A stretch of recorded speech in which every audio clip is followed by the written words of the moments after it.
কাঁটা দিয়ে কাঁটা তোলা লাগে সবাই বলে, কিন্তু কাঁটা দিয়ে কাঁটা তোলা যায় না। ঘিও সোজা আঙ্গুলেই নিতে হয়, না উঠলে বাঁকা করা যায় না। বাঁকা করলে উঠবে, কিন্তু অন্যায় করতে হবে। মানে সোজা আঙ্গুলে ঘি উঠে না, বাঁকা করতে হয়। যারা বলে তারা কিন্তু বাঁকা মানে আঙ্গুলটাকে বাঁকা করবে বলে না, পদ্ধতি চেঞ্জ করবে বলে। তো আমার মনে হয় কিছু জিনিস পরিবর্তন হওয়া উচিত।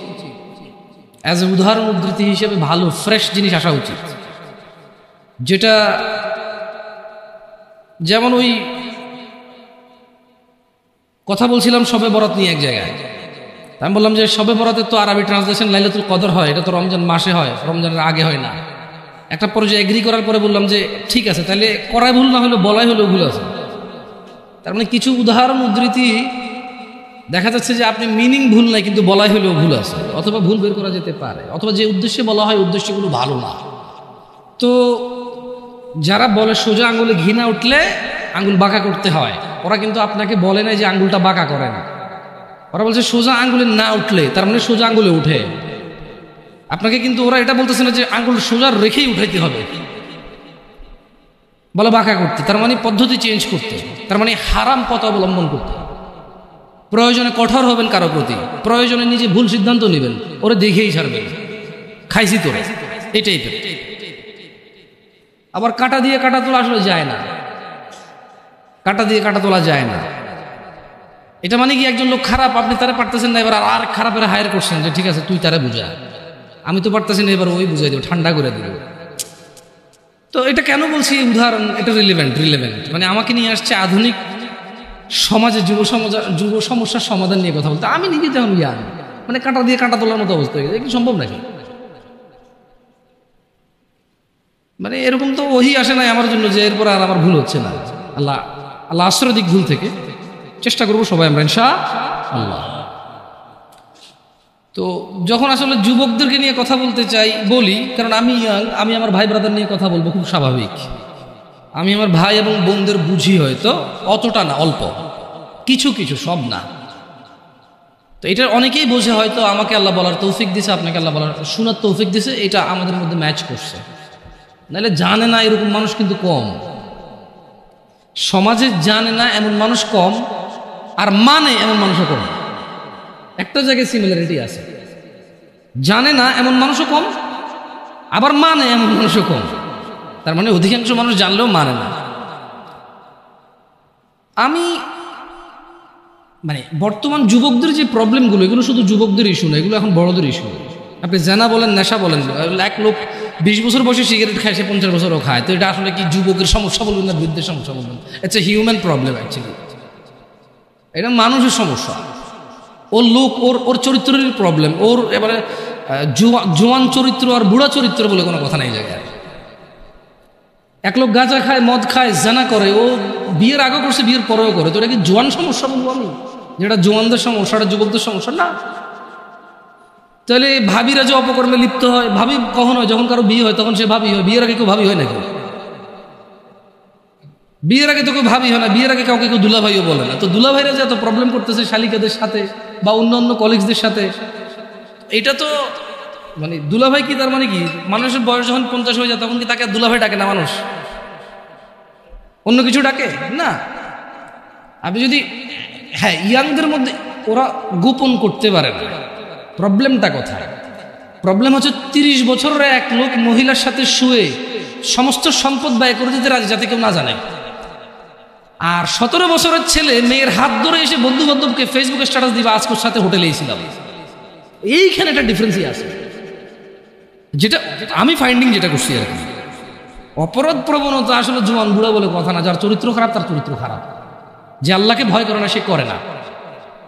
প্রবলেম হচ্ছে 35 বছরের ছেলে তার কলিগের সাথে অবৈধ সম্পর্ক, মহিলার সাথে অবৈধ সম্পর্ক লিপ্ত হয়, এবং সে প্রয়োজনে এখানে চাকরি ছেড়ে দেবে, জমি বিক্রি করে ফেলবে, এটা যাতে কেউ না জানে।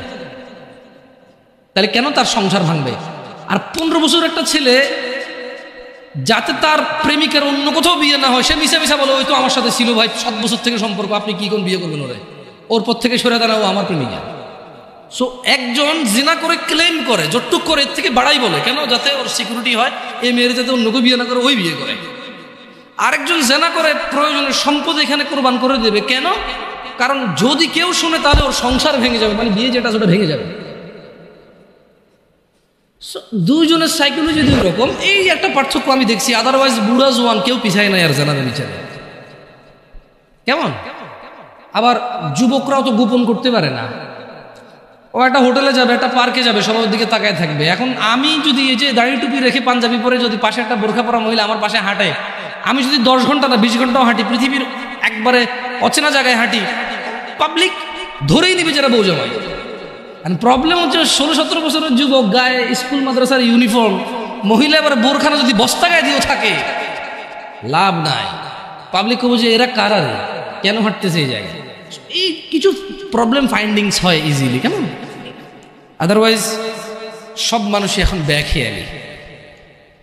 আফসোস লাগে কোন যুবকের জন্য, যে যুবক তার যৌবন আল্লাহ দিছে, তার মেধা আল্লাহ দিছে, যে যুবতী তার যৌবন আল্লাহ দিছে, মেধা আল্লাহ দিছে, কি একটা তর তাজা বয়স, এটা টাটকা ব্রেন, সুবহানাল্লাহ, একদম ফ্রেশ ক্লিন, এত পাপে জর্জরিত না, পাপ করে জং ধরে যায় না, এমন একটা হৃদয় আছে আল্লাহ ওকে দিছে। এটা সুবহানাল্লাহ, ওই হৃদয়টা দিয়েও সে অনুভব করে না আল্লাহকে এবং দ্বীনকে। সে উদাসীনতায় সে তার সময় পার করে। কার মতো? যেই লোকটা 50 বছর বয়স অপরাধ, চুরি, মিথ্যা কথা, জানা, ব্যভিচার, বাপ্পার সাথে অন্যায় অবিচার, মানে হারাম খাওয়া হতে ইচ অ্যান্ড এভরি হারাম যেটা আল্লাহ নিষেধ করছে সেটা সে দৌড়ে দৌড়ে গিয়ে আগলে নিছে, যেটা আল্লাহ হালাল বলছে সেটা সে ভাগতেছে, সে পলায়ন করতেছে। 50 বছর তার বয়স। জং ধরা হৃদয়ের মানুষ যেমন দেখে এলি, আর 16 বছর, 20 বছর, 22 বছর, 25 বছরের যুবক ভাই অথবা যুবক বোন ওর মতোই উদাসীন। এই জিনিসটা আমাকে কষ্ট দেয়। তোমার হৃদয়টা তো জং নাই, তোমার তো এখনো মানে যদি পাপ কম বেশি যাই হোক, ক্ষমা চাইলে এটা ক্ষমাকারী কে? আল্লাহর কাছে কোনো কিছুই কম না, কোনো কিছুই বেশি না। আল্লাহ যে পিঁপড়া সৃষ্টি করছে এটা তুচ্ছ না, আবার পুরো পৃথিবীর আসমান জমিন ভর্তি যদি কেউ অপরাধ করে এটা আল্লাহর কাছে বেশি না। বুঝতে পারছি? মানে আল্লাহর ব্যাপারটাই ডিফারেন্ট। সুবহানাল্লাহ, আল্লাহ সুবহানাহু ওয়া তাআলার ব্যাপারটাই ভিন্ন, ওনার উদারতাই ভিন্ন। যদি পিঁপড়া পায়খানার মধ্যে যে ব্যাজ না হয়, এভাবে এভাবে হাঁটে, অনেকে দেখলে ঘৃণা করে বমি করবে। মহিলারা দেখলে ছোট ছোট তেলা পোকা দেখে মহিলারা লাভ দিয়ে খাটে উঠে যায়, ভয় পায়, ইয়াক ওয়াক করে ঘরে ঢুকে না। এই জিনিসটা আল্লাহর কাছে তুচ্ছ না। শুকর খাওয়া হারাম, আল্লাহর কাছে এটা তুচ্ছ না। আমার জন্য খাওয়া নিষেধ, এটা আল্লাহ সৃষ্টি। কুকুর আমার জন্য খাওয়া নিষেধ, কিন্তু এটা তুচ্ছ না, এটা আল্লাহ সৃষ্টি, কেউ বানাইতে পারবে না এরকম কিছু, রাইট? আবার আসমান থেকে জমিন পর্যন্ত অপরাধ আল্লাহর কাছে বেশি কিছু না। আল্লাহই বিভিন্ন। সুবহানাল্লাহ, ওনাকে ওনার ইউনিকনেস, ওনার প্রত্যেকটা জিনিসে ওনার সমতুল্য সমকক্ষ কেউ নাই, কিচ্ছু নাই, উদাহরণ উদ্ধৃতি নেই ওনার ব্যাপারে। আমরা কাউকে উদাহরণ দেব, উদ্ধৃতি দেব এরকম নেই। উনি একক, অদ্বিতীয়, উনি সো ইউনিক। সুবহানাল্লাহ, উনি আলটিমেট ইউনিক, এরপর আর কিচ্ছু নাই। সো যুবকদের এই জিনিসটা খুব খারাপ লাগে, উদাসীনতার এই ব্যাপারটা। আল্লাহ সুবহানাহু ওয়া তাআলা কোরআনুল কারীমে বলেছেন যে আফাহাসিবতুম আন্নামা খালাকনাকুম আবাসা, তোমরা কি মনে করেছো বা তোমরা কি মনে করেছিলে যে ওয়া আন্নাকুম ইলাইনা লা তুরজাউন, মানে তোমাদেরকে আল্লাহ অনর্থক সৃষ্টি করেছেন এবং তোমরা আল্লাহর কাছে ফিরে যাবে না, তোমাদেরকে আল্লাহ ফিরাই নেবে না, ওনার কাছে ফিরতে হবে না, তোমরা কি ভাবছো? মানে 20 বছর বয়স, তোমার ঘুম আসলে ঘুম আসে, 2 দিন জেগে থাকতে চাইলে জেগে থাকতে পারো, হ্যাঁ, বল করতে পারো, ক্রিকেট খেলার সময় বল করতে পারো 60 কিলোমিটার বেগে, ফুটবলে কিক দিলে যে গোলকিপারে ধরে ওর হাত লাল হয়ে যায়, গরম হয়ে যায় তোমার কিকের পাওয়ারে, হ্যাঁ, তুমি এক দৌড় দিয়ে বুলেটের গতিতে যা হুন্ডার কাছে রেস দিতে পারো, সাইকেলের আগে দৌড়াইতে পারো, হ্যাঁ, আস্তে করে লুকিয়ে থাকা জাম্প দিয়ে যায়, বিড়াল ধরতে পারো, পাখি ধরতে পারো, হ্যাঁ, রাতের 2টা বাজে কাউরে ভয় পাও না, প্রেমিকার ঘরের সামনে যায় শার্ট খুলা তুই বাইরে বিড়ালে ব্লেড দিয়ে হাত কেটে এলাম, এগুলো বলতে পারো, চ্যালেঞ্জ দিতে পারো। তুমি একটা কিছু না, হ্যাঁ, তুমি একটা কিছু। মহিলা মেয়ে বয়স 15, 16, 18, 20, 22 বছর পর্যন্ত তো কিছু করে না। এই 14 থেকে 18 ভিতরে বাপকে বলতেছে যে তুমি লাগবে না, আমার ও আছে, ও হলেই চলবে। কত মানুষ গরিব আছে না, কি হয়েছে, নানা ধরনের উদাহরণ উদ্ধৃতি, মন যা চায় তা বলতে পারে। কেন এখনো জোয়ান যুবতী কোনো বিপদ চোখে দেখে নাই, যুবক যুবতী এখনো অভাব দরিদ্রতা চোখে দেখে নাই, বাপের ঘাড়ের উপরে খায়, যা খুশি তা করে, যেদিকে খুশি সেদিকে যায়, যা খুশি তা বলে। আল্লাহ বলছে যে আফা হাসিবতুম আন্নামা খালাকনাকুম আবাসা, তুমি যা খুশি তা করো, আমি তোমাকে তৌফিক দিছি, তাই বলে কি তুমি মনে করো আমি তোমাকে অনর্থক এমনি এমনি সৃষ্টি করছি? ওয়া আন্নাকুম ইলাইনা লা তুরজাউন, আর তোমাদেরকে কি আমি আল্লাহর কাছে ফিরে আনবো না আমি, এরকম ভাবো তোমরা? ইকতারাবা লিন-নাস হিসাবুহুম ওয়া হুম ফি গাফলাতিন মুরিদুন, মানুষের হিসেব নিকেশ নেই। মানে প্রবলেমটা কোথায়? প্রবলেম হচ্ছে আমাদের বিবেক বুদ্ধি কোন জায়গায় নামছে। আমরা অসুস্থ মানুষের ব্যাপারে বলি, দিব্যি বলি না রে প্রচুর অসুস্থ বা ইদানিং আর সুস্থ হয় না, এই মনে মারা যাবে। মানে আমাদের কাছে মনে হয়েছে মানুষ অসুস্থ হইলে মরে, আমরা কনফার্ম হয়ে গেছি মানুষ বুড়ো হইলে মরে, আমরা কনফার্ম হয়েছি মানুষ অ্যাক্সিডেন্ট হইলে মরে, আমরা কনফার্ম হয়েছি মানুষ অসুস্থ হইলে মরে, আমরা কনফার্ম হয়েছি মানুষ ক্রিটিক্যাল সিচুয়েশনে মরে। এমনি এমনি যে মরে যেতে পারি এটা আমরা মানে ইমানে রাখি না।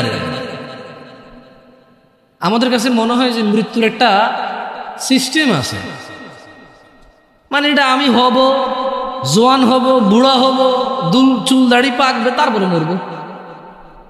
আমি যে এনি টাইম মরে যেতে পারি এটা আপনি দেখেন আমাদের মধ্যে যারা আমরা জোয়ান আছি আমরা কিন্তু কেউ বলি না হ্যাঁ রে ভাই যে কোনো সময় মারা যেতে পারি রে।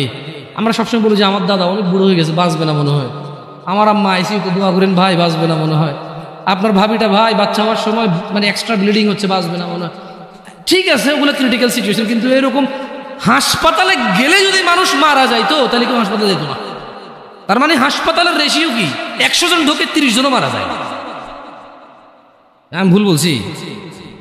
প্রতি 100 জন যারা আজকে হাসপাতালে গেছে 20 জন মারা যাবে এদের মধ্যে।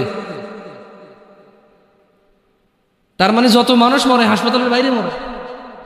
মানে আপনি এখন যেখানে বসে আছেন অথবা আমি যেখানে বসে আছি, খুব একটু সূক্ষ্মভাবে যদি চিন্তা করি আমরা, হাসপাতালে যারা যায় তাদের মরার চিন্তা আমরা করি প্রচুর, অথচ হাসপাতালে 5% মানুষও মরে না। একজন ডাক্তার 1 মিনিটের রুগী দেখে, আমি চিনি লাকসাম উপজেলায়, নাম বললাম না, তার শিশু ডাক্তার, আমার ছোট ভাইকে দেখাইতে নিয়ে গেছি, 112 নম্বর সিরিয়াল চলতেছে আমার, বললাম আসছে কবে, কয় আসো, এখন এসার আগে 111 জন দেখে ফেলছে, আমরা 12তম ঢুকছি। এর মধ্যে কিছু লোক আসে নাই, আবার কিছু লোক তো তার পিএসএ হয়তো 100-200 টাকা খেয়ে সিরিয়ালের বাইরে দিয়ে দিছে না, তো আমি এটা যোগ বিয়োগ ধরে মাইনাসে প্লাস ধরে ফেলছি, বুঝছেন? আমি চিন্তা করলাম যে সে তো 140 মানে 100 সর্বোচ্চ 160 থেকে 70 মিনিটে সে 112-13 জন রুগী দেখে ফেলছে। তো ওর যদি গড় রেশিও করে 1000 তো 2 জন মরতেছে না ওইখানে হাসপাতালে।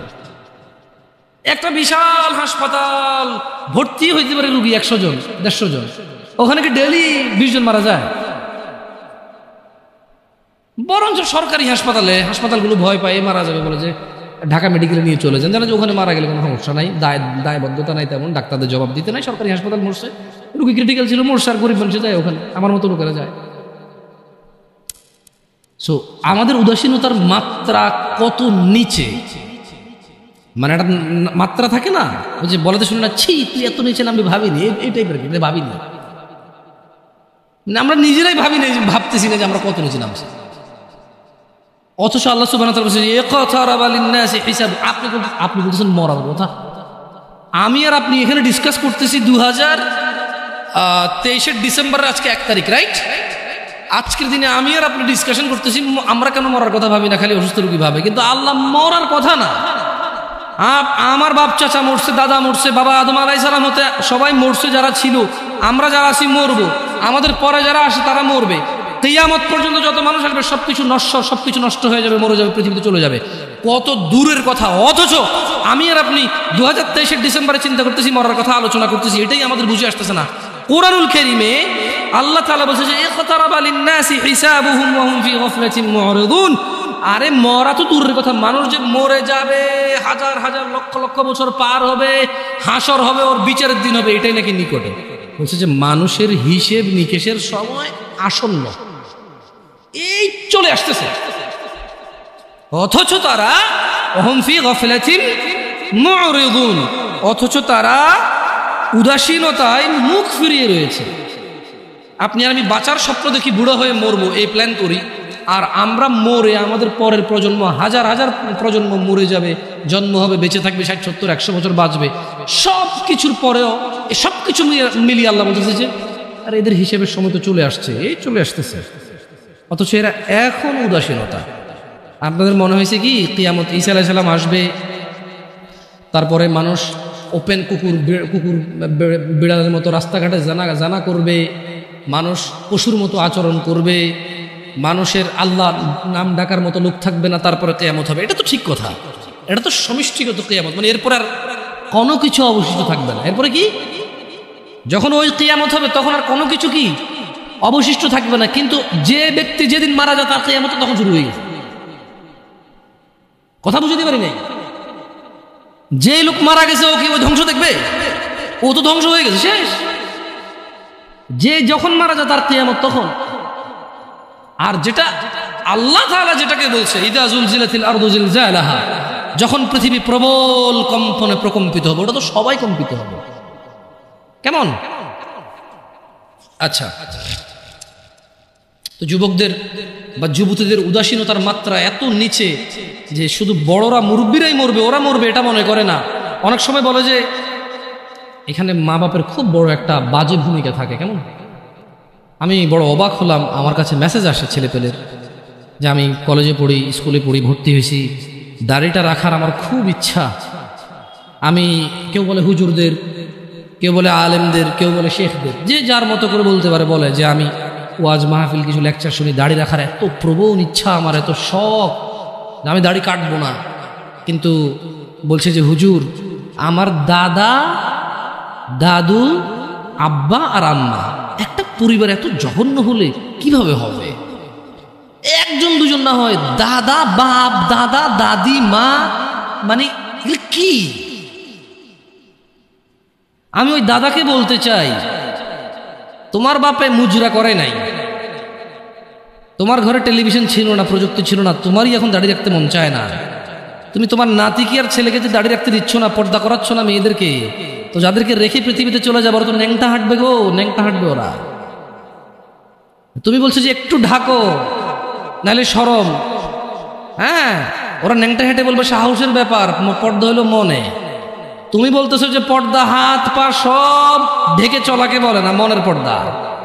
তো ওরা এটাকে পুরো অ্যাপ্লাই করে ফেলবে। এটা আফসোসজনক কথা। কেমন? মানে একটা পরিবারের বাপ যদি বলে ছেলেকে দাড়ি কাটতে, ছি ছি ছি ছি ছি, এটা ঠিক এরকমই তো যে কেউ কোনো বাপ তার ছেলেকে বলতেছে তোমার বোনকে বিয়ে করো। হ্যাঁ, এই এরকম এটা দাড়ি কাটার কথা বলছে, নাউজুবিল্লাহ বলে না, অথচ দুটি আল্লাহর বিধান। মানে ব্যাপারটা হয়ে গেছে কি, মহিলা তার স্বামীকে বলতেছে তুমি ভালো হও, প্লিজ তুমি ভালো হও। তো ভালো কিভাবে হবো আমি? তুমি না সিগারেট খেও না, ওকে খাইলাম না।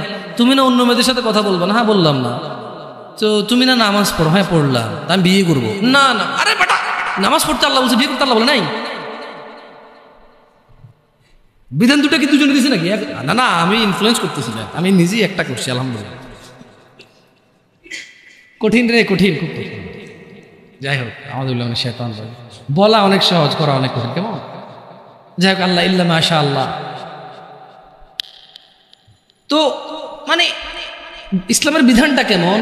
বাপ মা বলতেছে যে বেকার থাকিও না, বেকারকে ইসলামও পছন্দ করে না। কিন্তু ইসলাম কি ঘুষ অ্যালাউড করে? সুদ অ্যালাউড করে? হারাম সিগারেট বিক্রি করার কোম্পানিতে কাজ করা ইনকামকে অ্যালাউড করে? সুদি ব্যাংকে চাকরি করে টাকাকে ইসলাম অ্যালাউ করে? মা বাপ বলে যে বেকার থাকিও না, ইসলাম পছন্দ করে, মুসলিমরা বেকার থাকতে নাই। কিন্তু এই মা বাপই টাকা ইনকাম হলে এবার ওই যে ইসলামের দোহাই দিয়ে ওকে চাকরি করতে বলে, ওই ইসলামের দোহাই দিয়ে আর উপার্জনটা হালাল নাকি হারাম এটার পরামর্শ দেয়, হইলে ইনকাম। আপনি আরেকটা বিয়ে করবেন, এটা তো অনেক দূরের কথা। আপনি ঘুষ খান, সুদ খান, ডাকাতি করেন, টেন্ডারবাজি করেন, চাঁদাবাজি করেন, দুর্নীতি করেন, আপনার বউ কিচ্ছু বলবেন আপনাকে খারাপ। খালি অপরাধের মধ্যে একটা অন্য মহিলার সাথে কথা বলেন, তারপরে দেখেন আপনার অপরাধ কি। আপনি ঘুষ খান, জুয়া খেলেন, মানে আপনি না, নেশাটাকে ওরা অপরাধ হিসাবে রাখে, কারণ নেশা খায় ঘুষাঘুষি লাগে যায়, তো প্রবলেম, আবার টাকা নষ্ট হয়, তো বুঝলেন নাই? মহিলা বড় ভিন্ন জিনিস, সুবহানাল্লাহ। আমি মহিলাদের চরিত্রে হতবাক হই, আমি মহিলাদের চরিত্রে হতবাক হই, নির্বাক হই। কিভাবে? যে ও ঘুষ, দুর্নীতি, চাঁদাবাজি, টেন্ডারবাজি, মিথ্যা কথা, মারামারি, কোনো কিছুকে স্বামীর বদনাম মনে করে না। অপরাধের মধ্যে নেশাটা করলে এবং অন্য মহিলার সাথে কথা বললে এই তার আশ্চর্য হয়। কারণ এটা তার রিলেটেড। নেশা করলে তার হক নষ্ট হয়, অন্য মহিলার সাথে কথা বললে সে মনে করে তার হক নষ্ট হয়। আরে আপনি বলতেছেন অন্য মহিলা, আপনি আরেক বিয়ে করবেন বললে সে মনে করে তার হক কমে যাচ্ছে। আমি একবার একজনকে বললাম, আমাকে বললো যে না না আমি আবার মহিলাদের সাথে কথা বলি না, এটা আপনারা চেক করি না, আমার ফেসবুকে মেসেজ দিয়ে চেক করি, আমি রিপ্লাইও দিই না। প্রশ্ন পড়ি, প্রশ্ন যেটা খুব ক্রিটিক্যাল মনে হয় রিপ্লাই করি, তাও লিখে কথা বলবো ভয়েস মেসেজ এগুলো অ্যালাউড করি না। কেমন আমার কথা লিখে যান, উত্তর পারলে দিব না, ইগনোর করে দিছি, শেষ। তো বলছে যে আচ্ছা হুজুর, আমার স্বামী আরেক বিবাহ করবে, তো আচ্ছা এরকম কমপ্লেন কি 60 বছরের মহিলা দেয়, 40 বছরের মহিলা দেয়? এই জোয়ান মহিলা জোয়ান পুরুষদেরই ঘটনা। এই মাত্র দাড়ি টাড়ি রাখছে, একটু কোরআন পড়তেছে, বিয়ে অর্ধেক দিন, হ্যাঁ একটু আগে 4-5টা গার্লফ্রেন্ড ছিল আর কি, এখন সে একটু দিনে চলে আসছে না, দিনে চলে আসছে, 4-5টা গার্লফ্রেন্ড ছিল, এখন 1 লাখ বোনে থাকতে ইসলাম তো বিয়ে অ্যালাউডই করছে। এখন সে বিয়ে করছে 3 বছর, আরেক বিয়ে করার জন্য পাগল হয়ে গেছে 1.5 বছর থেকে। মানে তার প্রথম বিয়ের বয়সে 3 বছর 1.5 বছর থেকে ঝগড়া চলতেছে করে আরেক বিয়ে লয়ে। বোঝেন ওই ক্যাটাগরির কিছু সিচুয়েশন আছে। তো মহিলা বলছে যে মানে দিনী বোন বলছে যে লিখছে আর কি। তো আমি মনে হয় 15 বা 20 দিন পরে মেসেজ ওপেন করে দেখলাম যে বলি হ্যাঁ লম্বা এক চিঠি। প্রথম কথা এত লম্বা লিখলে আমি ইগনোর করে পড়ি না, কে পড়বে এটা। তো তারপরও আল্লাহর ওয়াস্তে পড়তে বলেছে, আমি লিখেছি যে আল্লাহর ওয়াস্তে বলা ঠিক না, আপনি এটা বলবেন না কখন, কেমন কাউকে বলবেন না। তো ঠিক আছে পড়তেছি এক পর্যায়ে বললো যে আমার স্বামী আরেক বিবাহ করতে চায়। আমি বললাম আল্লাহ তাকে এই অধিকার দিছে, করতেই পারে, হোয়াট ইজ ইউর প্রবলেম? তো সে রিপ্লাই দিল যে না হুজুর, ব্যাপার হচ্ছে আমি এখন একা আমারই হক ঠিকভাবে আদায় করতে পারে না, সে যদি আরেক বিবাহ করে তাহলে আমার হক কি কমে যাবে না? আমি বললাম কিভাবে? বলো যে ইসলাম তো ইনসাফ হিসেবে বলছে এই বউর কাছে যা থাকবে এই বউর কাছে তা থাকবে, তাহলে আমারটা ভাগ হয়ে অর্ধেক হয়ে গেল না, কমে গেল না? আমি বললাম তাহলে আপনারা ভাই বোন কয়জন? 3-4 জন। আমি বললাম তো আপনার আব্বা যখন প্রথম ছেলে হয়েছে ওই ছেলে তো বড় ছিল, আব্বা আরেকটা পোলা হওয়া মানে আমার জমিতে ভাগ হওয়া, খবরদার। সিম্পল কথা না? স্বামী যখন 2 বিয়ে করে বউর হক ভাগ হয়ে যায়, অর্ধেক হয়ে যায়, এটা জুলুম। তাহলে কোনো মা বাবার উচিত না একটার বেশি সন্তান নেওয়া, কারণ যত সন্তান তত ভাগ। যে যারা এগুলা মানে ইয়াংদের মধ্যে প্রবলেমগুলো বেশি আছে, তাহলে তো দিনী বোন তখন তো চিন্তা করা উচিত যে আমি তো পৃথিবীতে আসতে পারতাম না, আমার মা বাপ যদি চিন্তা করতো বাচ্চা একটা হয়েছে আরেকটা হলে ভাগ হয়ে যাবে জমি, তো আমারই দুনিয়াতে আসার কোনো কায়দাই ছিল না, ঠিক না? আসলে কেউ কারো হক কমাইতে পারে না, বাড়াইতে পারে না। যার জন্য আল্লাহ যা বরাদ্দ করেছে তার উপরে কি করতে হবে? এই থাকতে হবে, উদাসীনতা থাকা যাবে না। যুবকদের উদাসীনতার মধ্যে ছেলেদের প্রবণতা। আচ্ছা মহিলাদের কথা বললাম, পরে আবার এবার দেখছি কিছু ইউটিউব চ্যানেলে যাওয়ার পরে মহিলারা পুরো খেপে যায়, বলে জন্য একতরফা কথা বলছে। গার্মেন্টস কর্মীদেরকে নিয়ে ছেলেদের খুব বাজে মন্তব্য থাকে, বিশেষ করে তারা রিয়েলিটি জানেও না, তাদের অবজারভেশন ঠিক আছে। প্রশ্ন আমি মুফতি না, কোনো প্রশ্ন উত্তর নাই এদের। আচ্ছা আপনারা জাজ করবেন, এটা আমি আপনাদের অনুরোধ করবো। আপনারা নাহলে ধ্বংস হয়ে যাবেন, আপনাদের উপায় থাকবে না। নাইলে খবরদার যাকে তাকে প্রশ্ন করবেন না। আমি যাকে তাকে মধ্যে পড়ি, মনে করো না যেই সেই, আমি যেই সেই, টুকটা 2টা কথা বলতে পারি, আলহামদুলিল্লাহ, আল্লাহ তা বরকত দান করুন। ডাক্তার নির্বাচনের ক্ষেত্রে কিন্তু 5-7 জনকে জিজ্ঞেস করেন কোন ডাক্তারটা ভালো হবে, মেডিসিন নাকি ডেন্টাল নাকি ওই যে কিডনি নাকি অর্থোপেডিক্স, হোয়াট এভার। সো মুসলিমদের উচিত প্রশ্ন যখন তার কোন ক্যাটাগরির প্রশ্ন, এই ক্যাটাগরির প্রশ্নের জন্য কোন আলেমটা ভালো হবে, এভারেজ অ্যান্সার নিয়ে। তালাকের প্রশ্ন যাকে তাকে জিজ্ঞেস করি না, এটা আমি অনুরোধ করবো। আচ্ছা সবাইকে জিজ্ঞেস করেন, আমাকে জিজ্ঞেস করি না, আমি খুব ক্রিটিক্যাল এইসব অ্যান্সার, সো টাফ, কারণ খুব জিম্মেদারি। বিশেষ করে তালাক এত বাজেভাবে হয় এই দেশে। তালাক দিছে 3 বার বলছে, এখন কি 3 বার বলছে যে 3 বার হয়েছে নাকি হয় নাই, এটা কনফিউজ থাকা অবস্থায় বউরে নিয়ে আসে, আরেকবার তালাক দিয়ে দিচ্ছে, এরপরে আনতে পারবে কিনা, এটা হলো প্রশ্ন। So critical.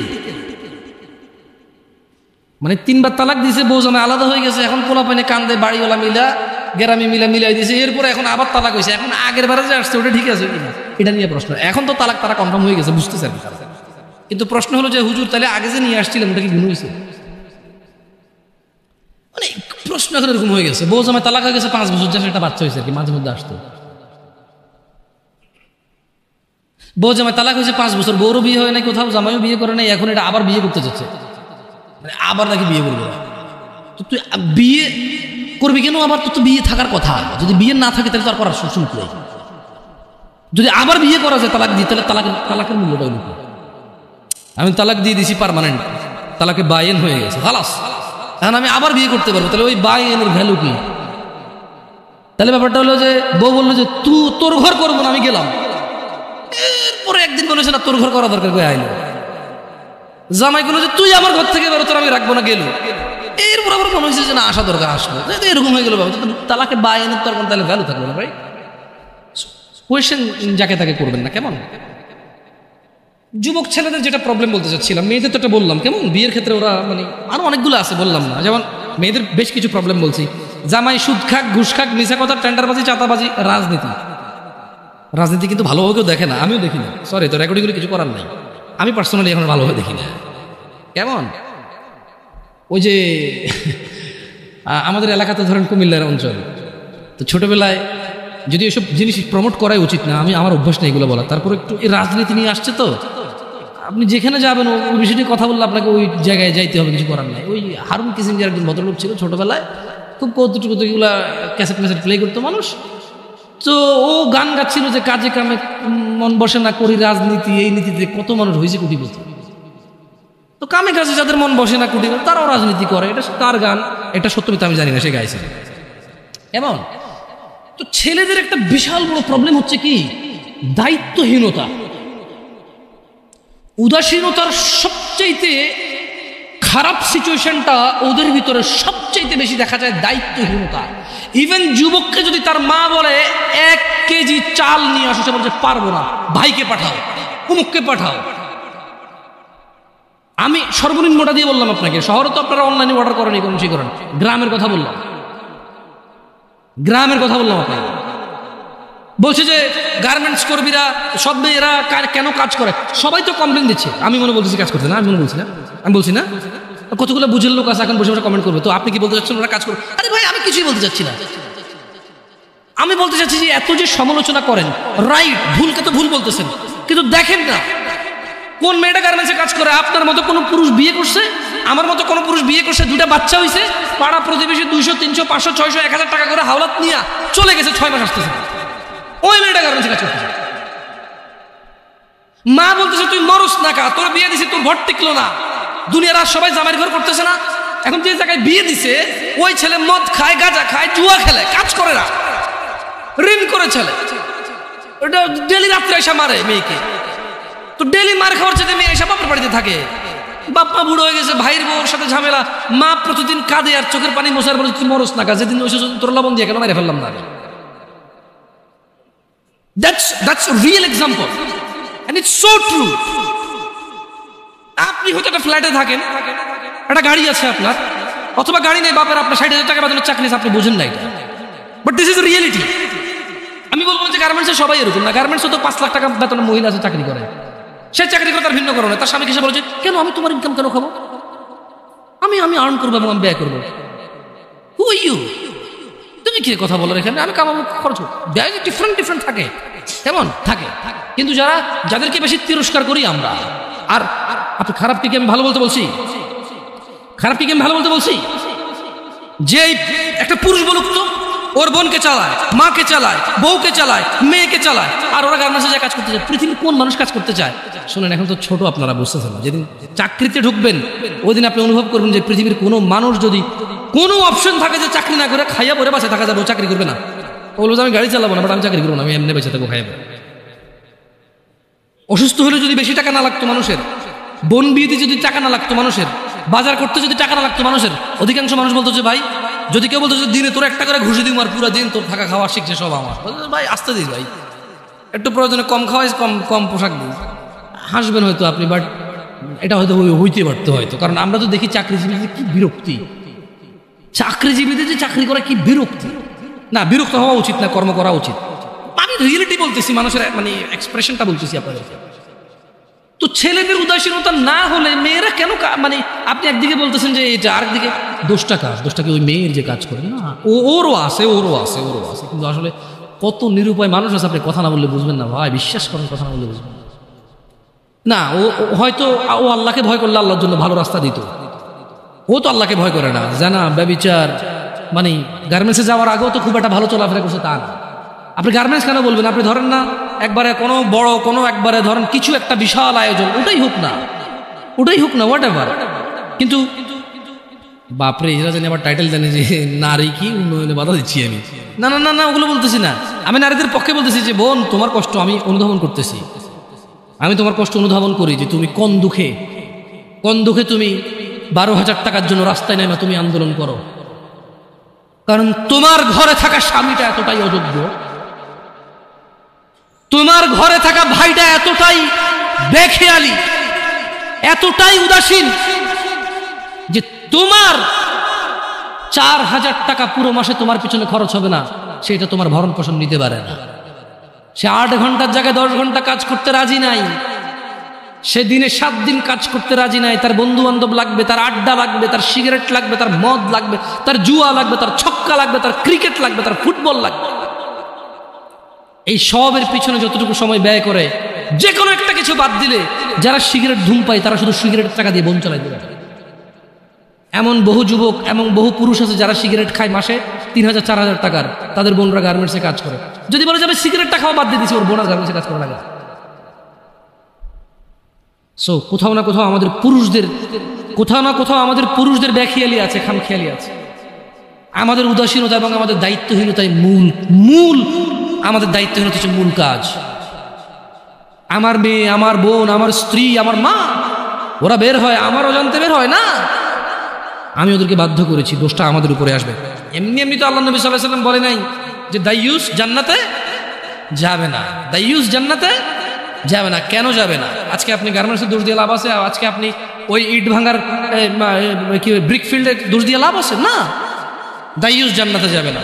মনে রাখবেন, যুবক অবস্থায় এই জিনিসগুলো নলেজ রাখা ভালো। বিয়ে শাদীর আগেই কোন মহিলা যদি বেপরদার কারণে জাহান্নামে যায়, শুধু ও যাবে না, ওর সাথে কেউ না কেউ রিলেটেড থাকবে পুরুষ।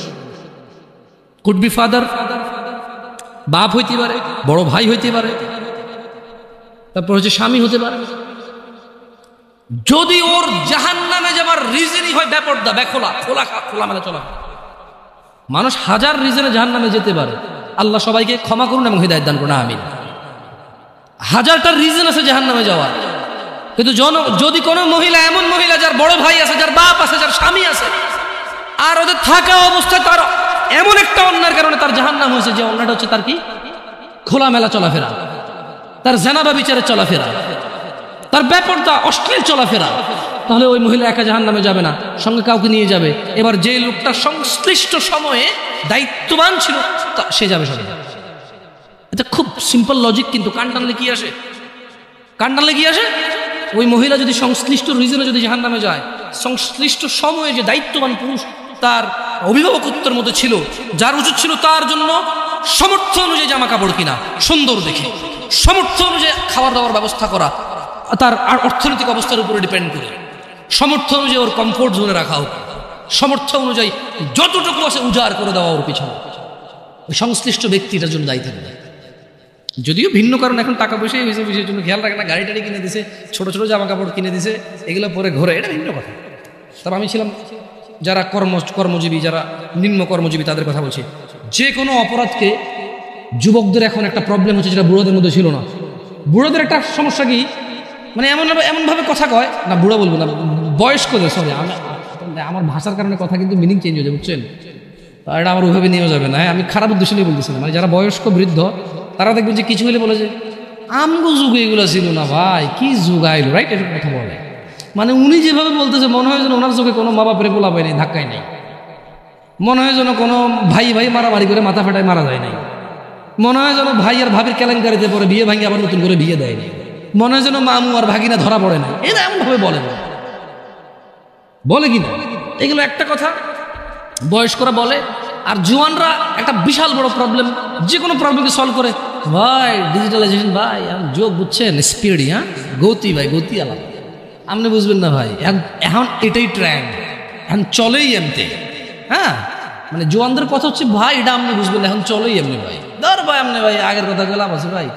হ্যাঁ, আপনি ওরা যাই বলেন, আপনি বলবে যে আগের কথা কয়ে লাভ আছে, আর বয়স্ক লোক যে অপরাধী দেখে এমন একটা ভাব করে মানুষজন আগে ছিল না, ছিল, বাট প্রচার কম হয়েছে, প্রচার কম হয়েছে। আচ্ছা, অবশ্য যে কোনো অপরাধ প্রচার হয়ে গেলে অপরাধ বড় অপরাধ, এটাই বাস্তব কথা। দেখেন, আউযু বিল্লাহি মিনাশ শাইতানির রাজিম, যে কোনো অপরাধকে আধুনিকতার কথা বলে সে মানে করা যাবে না, ইগনোর করা যাবে না। কেন? বালিল ইনসানু আলা নাফসিহি বাসীরা, আল্লাহ সুবহানাহু ওয়া তাআলা বলছে যে বরং মানুষ নানা অজুহাতের অবতারণা করে। কেমন? ওয়ালাউ আলকা, সরি, বালিল ইনসানু আলা নাফসিহি বাসীরা, বরং মানুষ নিজের সম্পর্কে সে নিজেই সম্যক অবগত। কেমন? ওয়ালাউ আলকা মাআযীরা, ওয়ালাউ আলকা মাআযীরা, যদিও সে নানা অজুহাতের অবতারণা করে। এখন মুরব্বীর অজুহাত হচ্ছে যে কি যুগ আইছে, আর জোয়ানের অজুহাত হচ্ছে যে ভাই যুগ আগেরটা নাই, এখন আর আগের যুগ বাগে খাইছে। জোয়ানের যে কোনো প্রবলেম ও বলে আগের যুগ বাগে খাইছে, আর মুরব্বীর যে কোনো প্রবলেম ও বলে যে আরে কি যাবো না আইলো। কিন্তু ওই অপরাধ কিন্তু ওনার ছেলেই লিপ্ত, ওনার নাতেই লিপ্ত। আপনি গ্রাম অঞ্চলে, শহরে তো আসলে ওইটা নাই বলে লাভ নাই। গ্রামে তো মনে করেন সবার ঘরে টিভি আছে, কিন্তু আবার ওই যে প্রত্যেকটা দোকানের মোড়ে মোড়ে একটা করে দোকান আছে, চা, বেশ কিছু দোকান আছে যেখানে চা পরোটা, আর বিশেষ করে সারাদিন 24 ঘন্টা চাটাই চলে ননস্টপ। আর সকালে পরোটা বানায়, বিকেলে পুরি বা কেউ সিঙ্গারা বানায়, আর ডিফারেন্ট ডিফারেন্ট, কেউ সেমাই রান্না করে, কেউ সুজি পায়েস, মানে কেউ হালুয়া বানায়, এভাবে এটা দিয়ে চলে। তো ওই দোকানগুলোতে টেলিভিশনে সারাদিন যেই যুগে যেই গান বাজনা সিনেমা ছিল ওই যুগে ওইটাই চালাইছে, ওরা পিছাই নেই। যদি বাংলাদেশ সরকার মানে আমাকে কখনো প্রশ্ন করে যে কারা ডিজিটালাইজেশনের সর্বোত্তম ব্যবহার করছে, মানে সবার আগে এবং পুঙ্খানুপুঙ্খ, আমি বলবো যে গ্রামের চা দোকানগুলো। যেই যুগে যেই সিনেমা যতটুক খুইলা মেলা নাচ্ছে, ওই যুগে ওই সিনেমা ওই গান ওগুলোই ওরা চালাইছে ওদের টিভিতে। ওরা কোনোদিন ভাই সবার আগে ভাই জ্বালাই দিতে হবে। বাপ দোকানদারি করে, ছেলে দোকানদারি করে, বাপ ছেলে দুজনের সামনে এইসব গান বাজনা বাজে। আর আপনাকে একটা কথা বলি, ওই দোকানের অধিকাংশ কাস্টমার কারা জানেন? যারা বসে বসে সিনেমা নাটক দেখে, অধিকাংশ 30-35+ মানুষ। কেন? 40+, 50+ই বেশি। কেন? 40-50+ই বেশি মানুষ। কেন? ছেলে বিদেশ আছে, টাকা পাঠায়, বাপে কাজ করে না এখন, আর আগে হাল চেষ্টা করতে, রাইট? তো এখন ওখানে জোয়ানদের সিরিয়াল কম কেন? কারণ মুরব্বী আছে, তো বুঝতে পারে না। এটা তো শহর না যে আবে তুই কেঠা, তুই কেঠা, গেরাম তো, তুই কেঠা কোনো ঘুষে না, আমি কে মানি। ওখানে একটা এখনো হিসেব চলে যে অমুক চাস্তো চাষা, জ্যাঠতো চাষা, দাদার ভাইয়ের ভাই, দাদার শালার মামু, রিলেশন ওখানে খুব এফেক্ট আনে রাখে, বুঝছেন? আপনি জোয়ান মানুষ দোকানে ঢুকে কয়ে দেবেন যে ও বসে রয়েছে কেন, ওই বেটা সিগারেট খাইব আর টিভি দেখবো। আর আপনি যখন ঢুকে বসবেন, পোলাটা কার রে? তো চরম বেয়াদব হয়েছে। আমগো যুগে তো আমরা মুরব্বী দেখলে জুতো হাত বকুলের নিচে লুয়ে হাঁটছে, এতে দেখি আমি যে চেয়ারে ওই টিভি চেয়ার। জিনিস কিন্তু একটাই, দুজনে চাইতেছে, কিন্তু ও ছোট তো চাইলে সমস্যা, বড়রা চাইলে সমস্যা। এটা কিরকম? ছেলে যখন বাপের সামনে সিগারেট খায়, তুই বড় বেয়াদব, আমার সামনে সিগারেট খায়। বাপে যখন ছেলের সামনে সিগারেট খায়, ইটস টোটালি ফাইন। কাজ কয়টা? কাজ কয়টা? বাপের জন্য আর ছেলের জন্য গিয়া হইল না। না, এখন আবার কিছু লোক উদাহরণ দেব। আপনি বাপ্পাটাকে কি এক মনে করেন? তাহলে মায়ের পায়ের নিচে কেন ছেলের জান্নাত? ও ভাই, ওটা তো ঠিক আছে, কিন্তু অপরাধের ক্ষেত্রে তো সবাই সমান। কারণ অপরাধ তো বাপের সাথে করতেছে না, করতেছে কার সাথে? তো এই হলো যে মানে আমাদের ধরেন আধুনিকতা বলে মিথ্যা সান্ত্বনা দিয়ে সবকিছুকে উড়িয়ে দেওয়া। আল্লাহ সুবহানাহু ওয়া তাআলা কোরআনুল কারীমে, আপনারা এই ওয়াল আদিয়াতি দবহা সূরাটা বারেন কেউ? এই ওয়াল আদিয়াতি দবহা মানে এই সূরার মধ্যে খুব সুন্দর একটা আয়াত আছে। আমি প্রায় যখন মাগরিবের নামাজে এই সূরাটা পড়ি, আমার মানে সুবহানাল্লাহ, নিজেকে নিজে দাওয়াত দেওয়া হয়, নিজের ব্যাপারে নিজের উদাসীনতাগুলো ধরা পড়ে। কেন? ওখানে আল্লাহ তাআলা বলছে যে আউযু বিল্লাহি মিনাশ শাইতানির রাজীম, ইন্নাল ইনসানা লিরাব্বিহি লাকানুদ, নিশ্চয়ই মানুষ তার রবের প্রতি বড়ই অকৃতজ্ঞ। আল্লাহ স্বীকৃতি দিচ্ছে, আল্লাহ স্টেটমেন্ট দিচ্ছে, আল্লাহ ঘোষণা দিচ্ছে, আল্লাহ জানিয়ে দিচ্ছে মানুষকে মানুষের স্বভাব চরিত্র। ইন্নাল ইনসান, নিশ্চয়ই মানুষ, লিরব্বিহি, তার রবের প্রতি, লাকানুদ, বড়ই অকৃতজ্ঞ। ওয়া ইন্নাহু আলা যালিকা লাশাহীদ, এবং সে যে অকৃতজ্ঞ তার রবের প্রতি, এই কর্মে সে নিজেই সাক্ষী। তো অকৃতজ্ঞ অনেকগুলো কারণের মধ্যে ছোট্ট একটা কারণ হিসেবে আল্লাহ বলছে যে ওয়া ইন্নাহু, সে তার রবের প্রতি তো খুব অকৃতজ্ঞ এবং এর জন্য সে নিজেই তার সাক্ষী। সে অকৃতজ্ঞ তো করে ওয়া ইন্নাহু, আর সে ওয়া ইন্নাহু লিহুব্বিল খায়রি লাশাদীদ, আর ধন সম্পদের প্রতি অবশ্যই সে খুব আসক্ত। আফালা ইয়ালাম, সে কি জানে না, ইযা বু'সিরা মা ফিল কুবুর, যখন কবরে যা কিছু আছে সেগুলোকে উত্থান করা হবে, উপস্থিত করা হবে। ইন্নাল ইনসানা লিরাব্বিহি লাকানুদ, নিশ্চয়ই মানুষ তার রবের প্রতি অকৃতজ্ঞ। মহিলা এবং পুরুষ উভয়কে এখানে বলছে ওয়া ইন্নাহু আলা যালিকা লাশাহীদ, আর নিশ্চয়ই এই কাজে সে নিজেই সাক্ষী।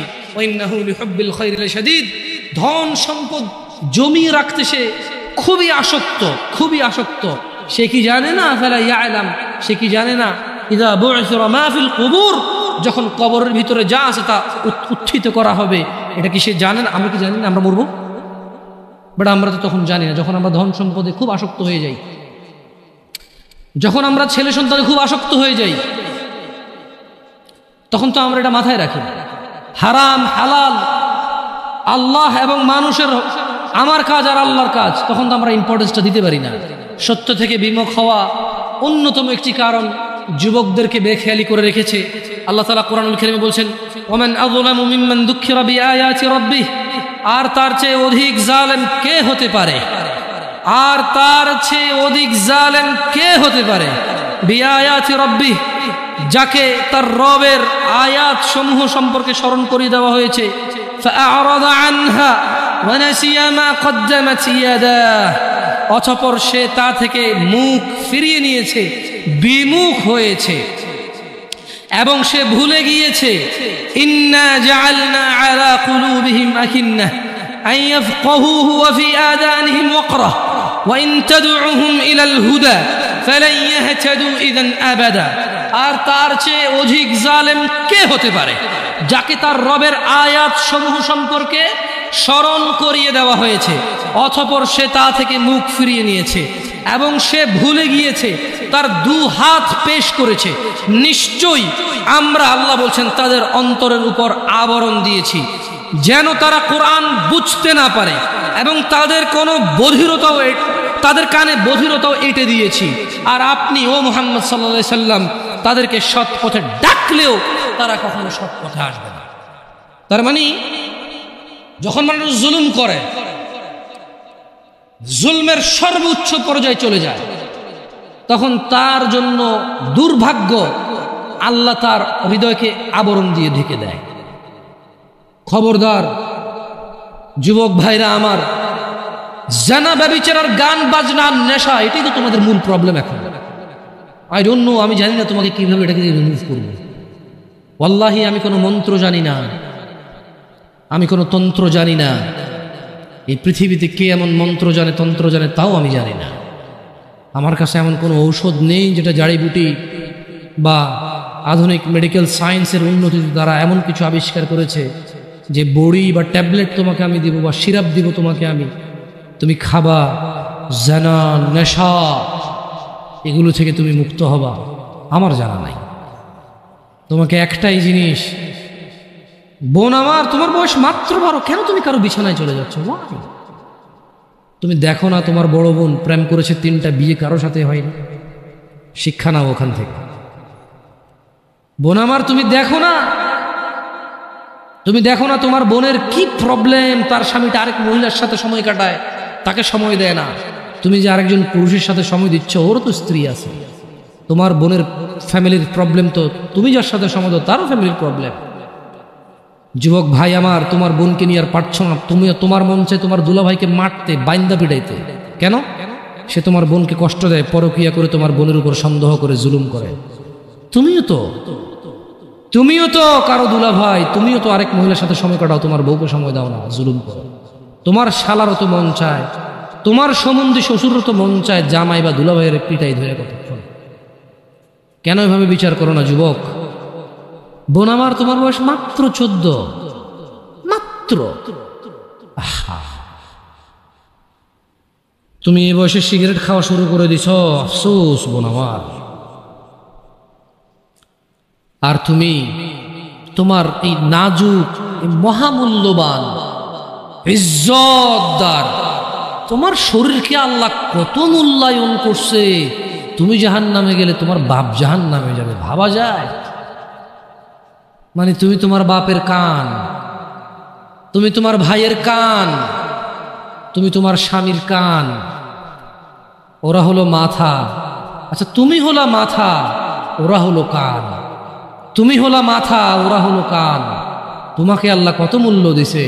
কারো মাথার মধ্যে যদি কেউ বাড়ি দেও, কি বাঁচবে? বাঁচবে না। যত বড় ডাক্তার, কবিরাজ, যত উন্নত চিকিৎসায় নিয়ে যাক, যদি ওর মাথা ফেটে চৌচির করে দেয়, মস্তিষ্ক বেরিয়ে যায়, ওর বাঁচার চান্সেস কতটুকু, বাঁচার কতক্ষণ আছে? তোমাকে, তোমার এই ছোট্ট 3.5 হাত বডিকে আল্লাহ কত ইজ্জত দিছে, কত সম্মান দিছে। যদি কেউ তোমাকে জোর করে জেনা করে, তাকে, সে যদি বিবাহিত হয়, তাকে জুমা মসজিদের সামনে অথবা মহাসমাবেশে প্রকাশ্যে কোমর পর্যন্ত গেড়ে পাথর মেরে মেরে মেরে ফেলতে হবে। কেন? সে তোমার গায়ে হাত দিবে। তোমার ইজ্জত আবরু কত উপরে। তুমি কি আর আল্লাহর সৃষ্টি জাতা?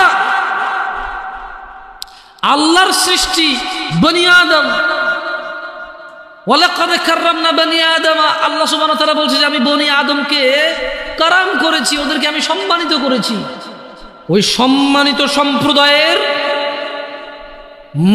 সবচাইতে মূল্যবান তুমি। তোমার ব্যাপারে এই যে মানুষগুলো, এই যে পুরুষগুলো, আদম আলাইহিস সালাম ওনার উম্মতের নবী ছিল, কিন্তু মুহাম্মদ রাসূলুল্লাহ সাল্লাল্লাহু আলাইহি সাল্লামের উম্মত যত পুরুষ, এইবার সে রাজা মহারাজা, এইবার সে কিছু একটা, সে যদি পুরুষ হয়, সে যদি মুসলিম মনে করে নিজেকে, তাকে তার রাসূল ডেকে বলছে, এই আমার উম্মত যদি তুই নিজেকে মনে করিস, তবে শোন, একজন উত্তম নেক সৎ স্ত্রী দুনিয়াতে যা আছে এর চাইতে বেশি মূল্যবান। তার মানে ওই যে পুরুষ তার কাছে মূল্যবান, যেই পুরুষের কাছে নেক স্ত্রী নেই, সেই পৃথিবীতে ধনী হতে পারবে না। ধন সম্পদ, ধনী দরিদ্র তো কিছুটা কাউন্ট হয়। স্বর্ণ আছে এত ভরি, রূপা আছে এত ভরি, জমি আছে এত বিঘা, গাড়ি আছে এতটা, ব্যাংকে টাকা আছে এতটুকু, কোম্পানির মালিক হলো $10,000 বিলিয়ন কোম্পানির প্রাইস, 2,000 কোটি টাকা কোম্পানির প্রাইস। এভাবেই তো দরিদ্র বিল গেটস, ওই যে কি কয় টাকে কি আছে, আম্বানি টাম্বানি, এভাবেই তো ধনী দরিদ্র হিসাব দেয়, রাইট? কিন্তু যার কাছে যেদিন বিচার হবে কে ধনী ছিল কে দরিদ্র ছিল, সেদিন যার কাছে ন্যাক স্ত্রী থাকবে না, সে ধনীদের লিস্টে আসতে পারবে না। একজনের কাছে যদি পুরো পৃথিবী আর পৃথিবীতে যা আছে, একজনের কাছে যদি পুরো পৃথিবী আর পৃথিবীতে যা আছে সবকিছু থাকে, ন্যাক স্ত্রী না থাকে, আরেকজনের কাছে যদি শুধু ন্যাক স্ত্রী থাকে, এটা বলে প্রমাণ হয় যে ন্যাক স্ত্রী, তাহলে ইসলাম ওকে ধনী বলে কি দরিদ্র বলে কি মিসকিন বলে? বেচারা, ও তো লাইফে সুখী না, ও কি বেচারা, আহা ওর জীবন মিসকিন বেচারা। তোমাকে কত মূল্য দিছে চিন্তা করছো রাসূল সাল্লাল্লাহু আলাইহি সাল্লাম? তোমাকে এটা, তুমি জাতা নও, পুরুষ তোমাকে অ্যাচিভ করতে হয়, পাইতে হয়, অর্জন করতে হয়। তোমাকে জাতা পুরুষ তোমাকে অর্জন করতে পারবে না। যে পুরুষ তোমাকে মূল্যায়ন করতে পারবে না, সেই পুরুষ তোমার সতীত্বের খেয়াল রাখতে পারবে। যেই পুরুষ তোমার মূল্যায়ন করতে পারবে না, সেই পুরুষ তোমার সতীত্বের পরোয়া করতে পারবে না, মূল্যায়ন করতে পারবে না। এটার মর্ম, এটার ইজ্জত, এটার শান্তি সে জানবে না। মিসকিন বেচারা, বোকা, হতভাগা, পাগল, দরিদ্র, ফকির, জীবনে কিচ্ছু নেই ওর, যার কাছে তুমি নেই। বোন আমার, যার কাছে তুমি নেই তার কাছে পৃথিবীর কোনো সম্পদ নেই। বোন আমার, 12 বছর 15 বছর বয়সে তুমি কেন বিবাহের পূর্বে আরেকজনকে তোমার শরীর ধরতে দাও? আর যুবক ভাই আমার, কি বলিস কি তুই? এই পৃথিবী আর পৃথিবীতে যা আছে এর চেয়ে মূল্যবান হচ্ছে এই মেয়েটা। তো এরকম মূল্যবান একটা জিনিস ওর ধরে ছুঁয়ে তুই ওকে ওর মূল্য কমিয়ে দিবি? এত বড় জুলুম ওর প্রতি তোর? তুই আল্লাহকে ভয় করিস না তাই বলে এতটা এতটা কি বলিস তুই? তুই কি কারো গাড়ির গ্লাস ভাঙছিস জীবনে? না। কেন? ওর লস হবে। তুই কি কোনোদিন কোনো মানুষকে ঘুষি দিছিস? না। কারণ তাহলে ও বেচারা কষ্ট পাবে। তুই কি জীবনে কারো পেটে ছুরি ঢুকাই দিছিস? না। ও মরে যাবে, তাহলে ওর ফ্যামিলি ক্ষতিগ্রস্ত, লসে পড়ে যাবে। তুই কি কারো টাকা মারছিস কোনোদিন? না। তাহলে ওর ফ্যামিলি টাকার কারণে কষ্ট পাবে। তাহলে তুই কেন তুই এত ছোট ছোট বিষয়গুলো খেয়াল রাখিস যে আরেকজনের লস হবে? তাহলে তুই এই মেয়েটার জীবনটাকে তুই কি করলি? তুই পুরো পৃথিবী আর পৃথিবীতে যা আছে সবকিছু বিক্রি করলে যে সম্পদ হবে, সবকিছু অর্জন করলে যে অর্জন হবে, এর চাইতে মূল্যবান তুই ওকে সতীত্ব থেকে বের করে নিয়ে আসলি? তুই তোর সামান্য ডিজায়ার ফুলফিল করার জন্য, যেটা আল্লাহ তোর জন্য বৈধ করেছে কবুল বললে, তোর বাপের দোষ, আল্লাহর তো দোষ না, তোর বাপের দোষ, সমাজের তো দোষ না। তোর বাপ তোকে বিয়ে করে না ভাই আমার, তোর বাপ মনে করে তুই ছোট, 18 বছর বয়স তোর বাপ মনে করে তোর বাপ 16 বছর বয়সে হস্তমৈথুন করছে, তোর 22 বছর, তুই এখনো ছোট নুনু খাস, দুধু খাস। তোর বাপের অজ্ঞতা, ইসলামের দোষ দিবি কেন তুই? তোর বাপ 13 বছর বয়সে চাস্তবন জাগতবন নিয়ে পালাই গেছে, এরপরে সবাই মিলে ধরে আনছে। এরপর তোর বাপের তোর দাদারা বলছে কলিযুগ শেষ হয়ে গেছে। 20 বছর আগের কথা বলতেছে আর কি। তোর বাপ 14 বছর বয়সে লুকায় লুকায় খেরেছিন ওই কি। আরে ভাই, আপনি শহরের ভাই, শহরের বয়স করতে গেছে, হ্যাঁ? আর সব মানুষ শহরে গেলাম, আমি দেখছি তো। ঢাকা শহর খালি হয়ে যায় কেন তাহলে ঈদে? আমারে বলি না যে আমরা না ঢাকা শহরে থাকি, কিছু বুঝি না। হ্যাঁ, এবার বলবেন না আমাকে, আমি বাংলা পারি না, একটু পারি, এবার বলার দরকার নেই আমাকে। না, আমরা জানি আপনার সব মানুষই গ্রামের, ঢাকা শহর ঈদ হলে সব খালি হয়ে যায়, ওই যায়। হ্যাঁ, তো তোর বাপ ওই যে এখন কেউ বলি না যে সুপারি বাগান চেনেন না, ওই যে খেরের চিন, এগুলো বোঝেন না বললেন না আমার। যে কন্টেক্সটে কথা বলার বুঝে আসবে, হ্যাঁ, একটু শিখেলে তো ও বলার দরকার নেই। কেমন? আমি জানি আপনি বোঝেন না, বুঝের ভান করার দরকার। আচ্ছা, তো তোর বাপে 14 বছর বয়সে এই বাঁশবাগান আশবাগানে যে জেনা লিপ্ত ছিল, তোর বয়স 25, কয় এখনো ছেলেটা বড় হয়নি। দোষ ইসলামের এখানে? তোর বাপের, তোর জান্নাতের প্রতি পরোয়া নেই, তোর টাকার প্রতি পরোয়া আছে। তোর বাপ তোর জান্নাত শেষ করতে চায় না, তোকে নাকি ভালোবাসে। তোর বাপ তোর ইজ্জতের পরোয়া করে না, তোকে নাকি ভালোবাসে। তুই নাকি ভালো মানুষ, পৃথিবী আর পৃথিবীর সবচেয়ে সম্পদশালী জিনিসটাকে শুধু একটা এই মুখে মুখে চুমু দিয়ে একটা ওই যে এভাবে ছবি তুলেছিল,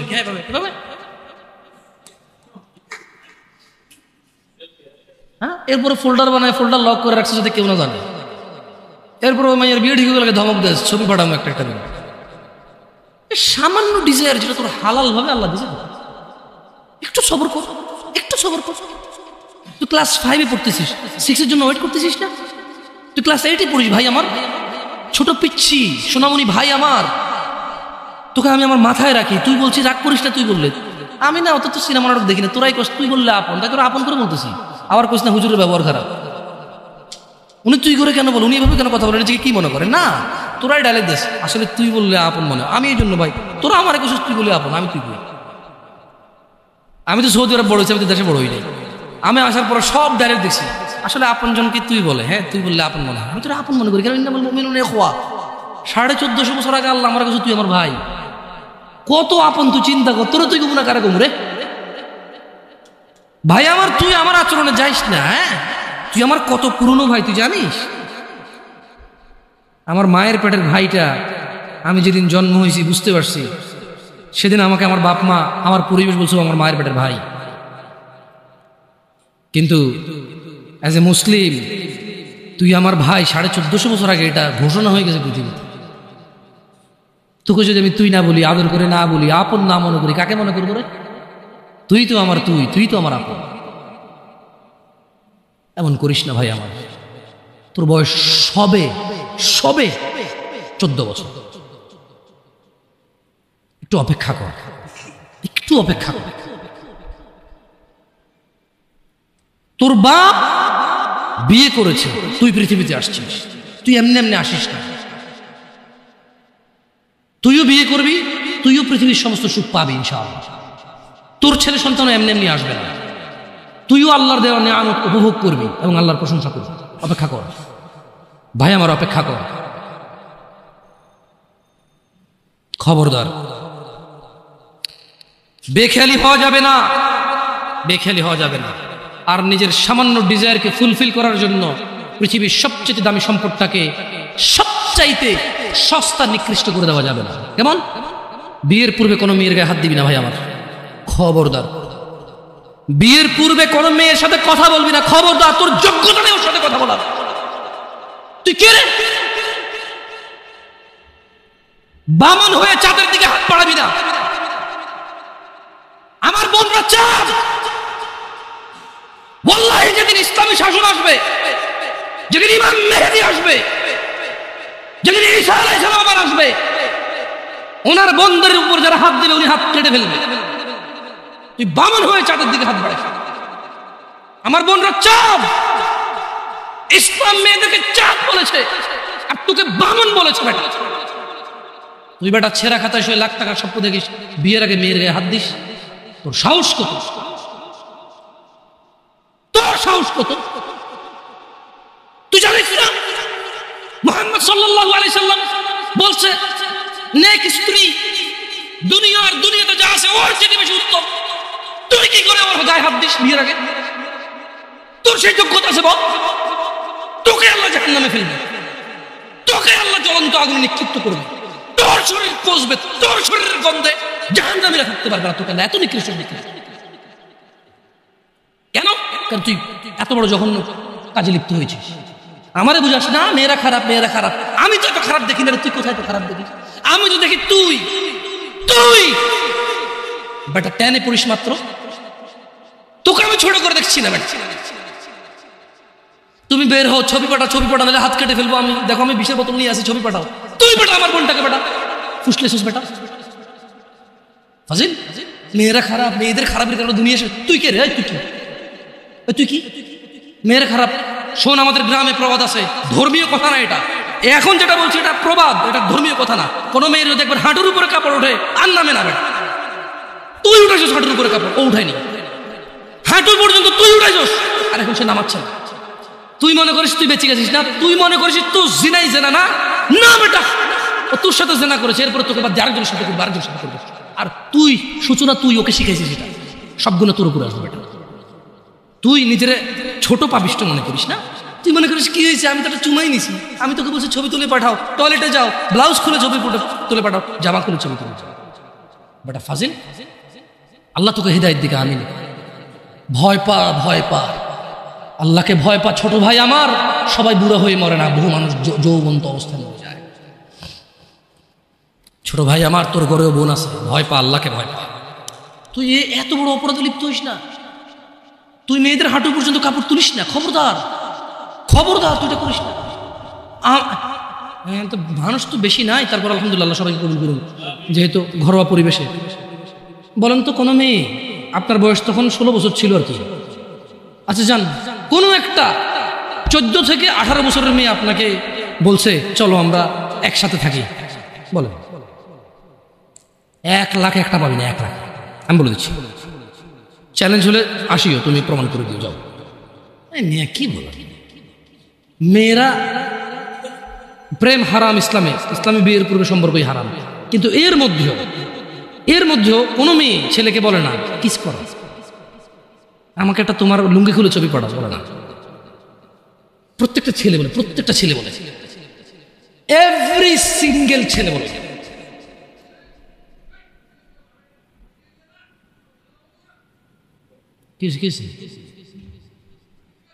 ও আচ্ছা আচ্ছা আচ্ছা, ঠিক আছে, বন্ধ করো, জানা না, মানুষের কষ্ট দিন না, মানুষকে কষ্ট দিন না, জানা বন্ধ করে দিন। আপনার সাউন্ডটা আরো একটু করিয়ে কেমন, মানুষজন যাতে কষ্ট না পায়, কেমন? কারণ সবাই বাধ্য না, সবাই বাধ্য না তো, না না ঠিক আছে, না না জানালাগুলো বন্ধ করে দেন, মানুষ যাতে কষ্ট না পায়, কারণ সবাই তো বাধ্য না। আর সাউন্ড সিস্টেমটাকে আর তাহলে কি করবেন, মানে এরপরের হালাকা নিচে আপনি মাইক লাগাবেন, মাইকের সাউন্ড লিমিট করবেন। আপনি দেখেন এটা তো টেকনোলজিক্যাল ব্যাপার, রাইট? আমি আপনাদেরকে অনুরোধ করবো, এরপরে আরো অনেকেই আসবে, রাইট? প্রতি মাসেই হয়তো আসে। আপনাদের যেখানে যেখানে যারা যারা বসে সংশ্লিষ্ট ওই এরিয়াতে যাতে সাউন্ডটা সীমাবদ্ধ থাকে। নিচতলায় তো আর এখানকার সাউন্ড যাবে না, নিচতলায় আলাদা একটা সাউন্ড ওই যে লাগাই দেন, মাইক্রোফোন লাগাই দেন, মানে স্পিকার, সরি নিচতলায় কি আর একটা, আর মাটিতে বাড়ি দিলে কে চেতে ওঠে, ওটা তো হয়।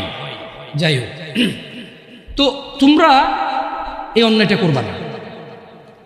আর যদি তোমাদের মনে হয় যে না, তোমাদেরকে কোনো 16 বছরের 17 বছরের যুবতী মেয়ে বলছে যে মানে আজে বাজে অফার করছে, আমাকে বলিও। আমার ফেসবুকে তো জানাই আছে না, আমাকে বলে ভাই ভাই ভাই এক আজব ঘটনা ঘটে গেছে ভাই, 16 বছরের মেয়ে আমাকে বলতেছে আজে বাজে কথা। না, মনে রাখবা তোমরা যারা মেয়েদেরকে এত বিচ্ছিরিভাবে ফেসবুকে কমেন্টস করো, না খারাপকে খারাপ বলবে এটা আমি জানি, খারাপকে খারাপ বলতে হয়, কিন্তু তুমি মনে রাখবা তোমার মতো আমার মতো কোনো ছেলে দায়ী এটা।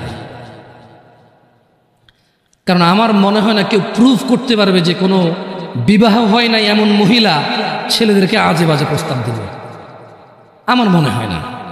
হ্যাঁ, বিবাহের পূর্বে দিতে পারে কারা, যাদেরকে 12 বছর 13 বছর থাকা অবস্থায় তাদেরকে তাদের বয়ফ্রেন্ডরা আজে বাজে পথে নিয়ে চলে গেছে, সেটা ডিফারেন্ট ইস্যু হতে পারে। বাট নর্মালি যে কোনো ছেলে যে কোনো মেয়ের সাথে পরিচয় হলেই কিন্তু আজে বাজে প্রস্তাব দেওয়া শুরু করে।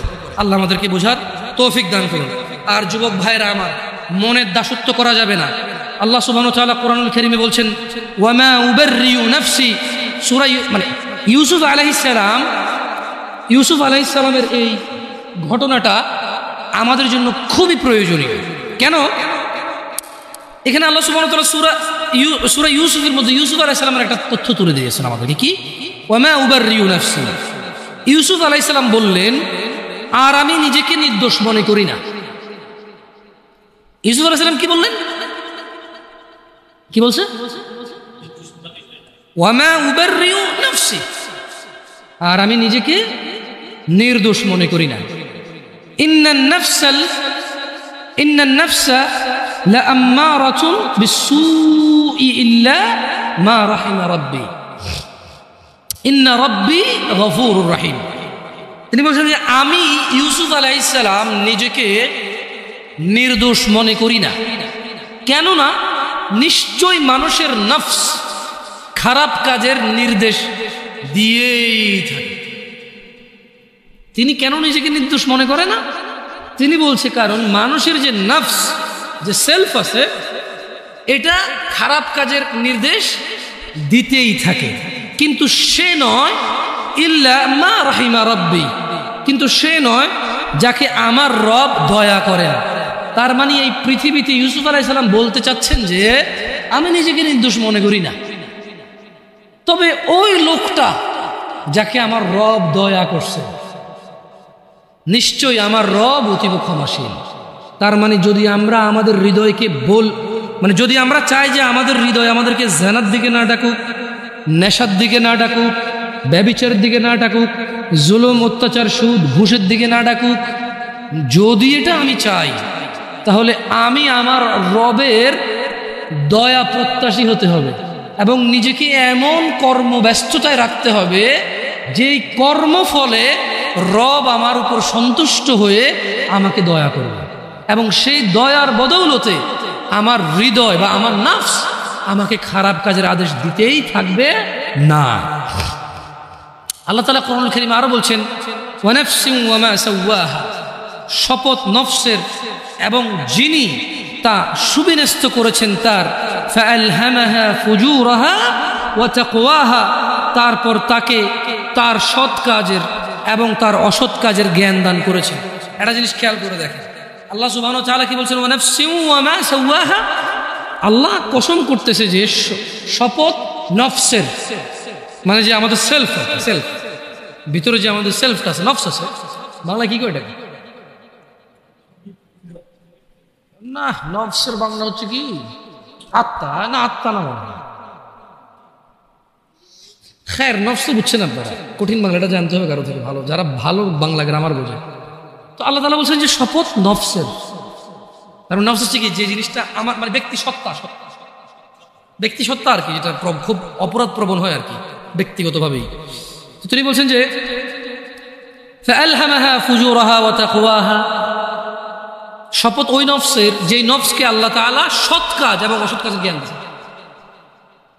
তার মানে আমরা বলতে পারবো না যে আমরা যে অসৎ কাজ করি আমরা নির্দোষ, কারণ আল্লাহ তো এটা আমাদেরকে কি দিছে, জ্ঞান দিছে কোনটা ভালো কোনটা খারাপ।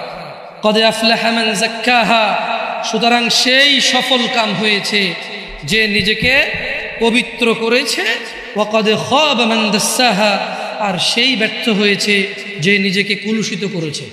আল্লাহর সফলতা মানে হচ্ছে যে জান্নাতে গেছে তাকে আল্লাহ সফল বলেছে, যে জাহান্নামে যাবে তাকে আল্লাহ ব্যর্থ বলে। কেমন? এখানে সফলতা মানে পরীক্ষায় পাস না, অধিক উপার্জনের অধিকারী হওয়া, অনেক বেশি রিজিক থাকা, 2-3টা বিয়ে করে ফেলা, গাড়ি বাড়ি থাকা, ভোটে দাঁড়িয়ে পাশ হয়ে যাওয়া, অথবা এলাকার মসজিদের সভাপতি হয়ে যাওয়াকে সফলতা বলে না। আল্লাহ সুবহানাহু ওয়া তাআলা যখন কোনো সফল কাম কাউকে বলে, আল্লাহ এটা মিন করে, এবং এটাই মূল উদ্দেশ্য যে সফল মানে হচ্ছে জান্নাতে। সফল মানে কি? যে লোক জান্নাতে যায় নাই সে সফল হয় নাই, যে লোক জাহান্নামে গেছে সে সফল হয় নাই, সে ক্ষতিগ্রস্ত হয়ে গেছে। কেমন? এইটা আমাদেরকে খেয়াল রাখতে হবে আমার ভাইয়েরা। আমাদের নফসের প্রতি আমাদের দুর্বলতা থাকবে, এটা ন্যাচারাল বিষয়। তবে যে হৃদয়কে আল্লাহ ভালো এবং মন্দের জ্ঞান দিয়েছে, এটা দিয়ে যদি আমরা আল্লাহর রহমতের কামনা করি, তাহলে আমাদের এই কুপ্রবৃত্তি থেকে আমাদের রেহাই পাওয়ার কি আছে, সুযোগ আছে। জুয়া একটা সময় ছিল কি মনে হয় এভাবে কার্ড দিয়ে এভাবে যারা খেলতো তাদেরকে জুয়া বলতো। মেবি ওইটাই একমাত্র জুয়া বলে মানুষ জানতো, যেখানে মানুষ হয়তো নিঃস্ব হয়ে যেত। কেউ কেউ ইভেন কেউ এরকম আছে যে বউ পর্যন্ত দিয়ে দিচ্ছে বাজিতে, যে এরপরে হারলে কি।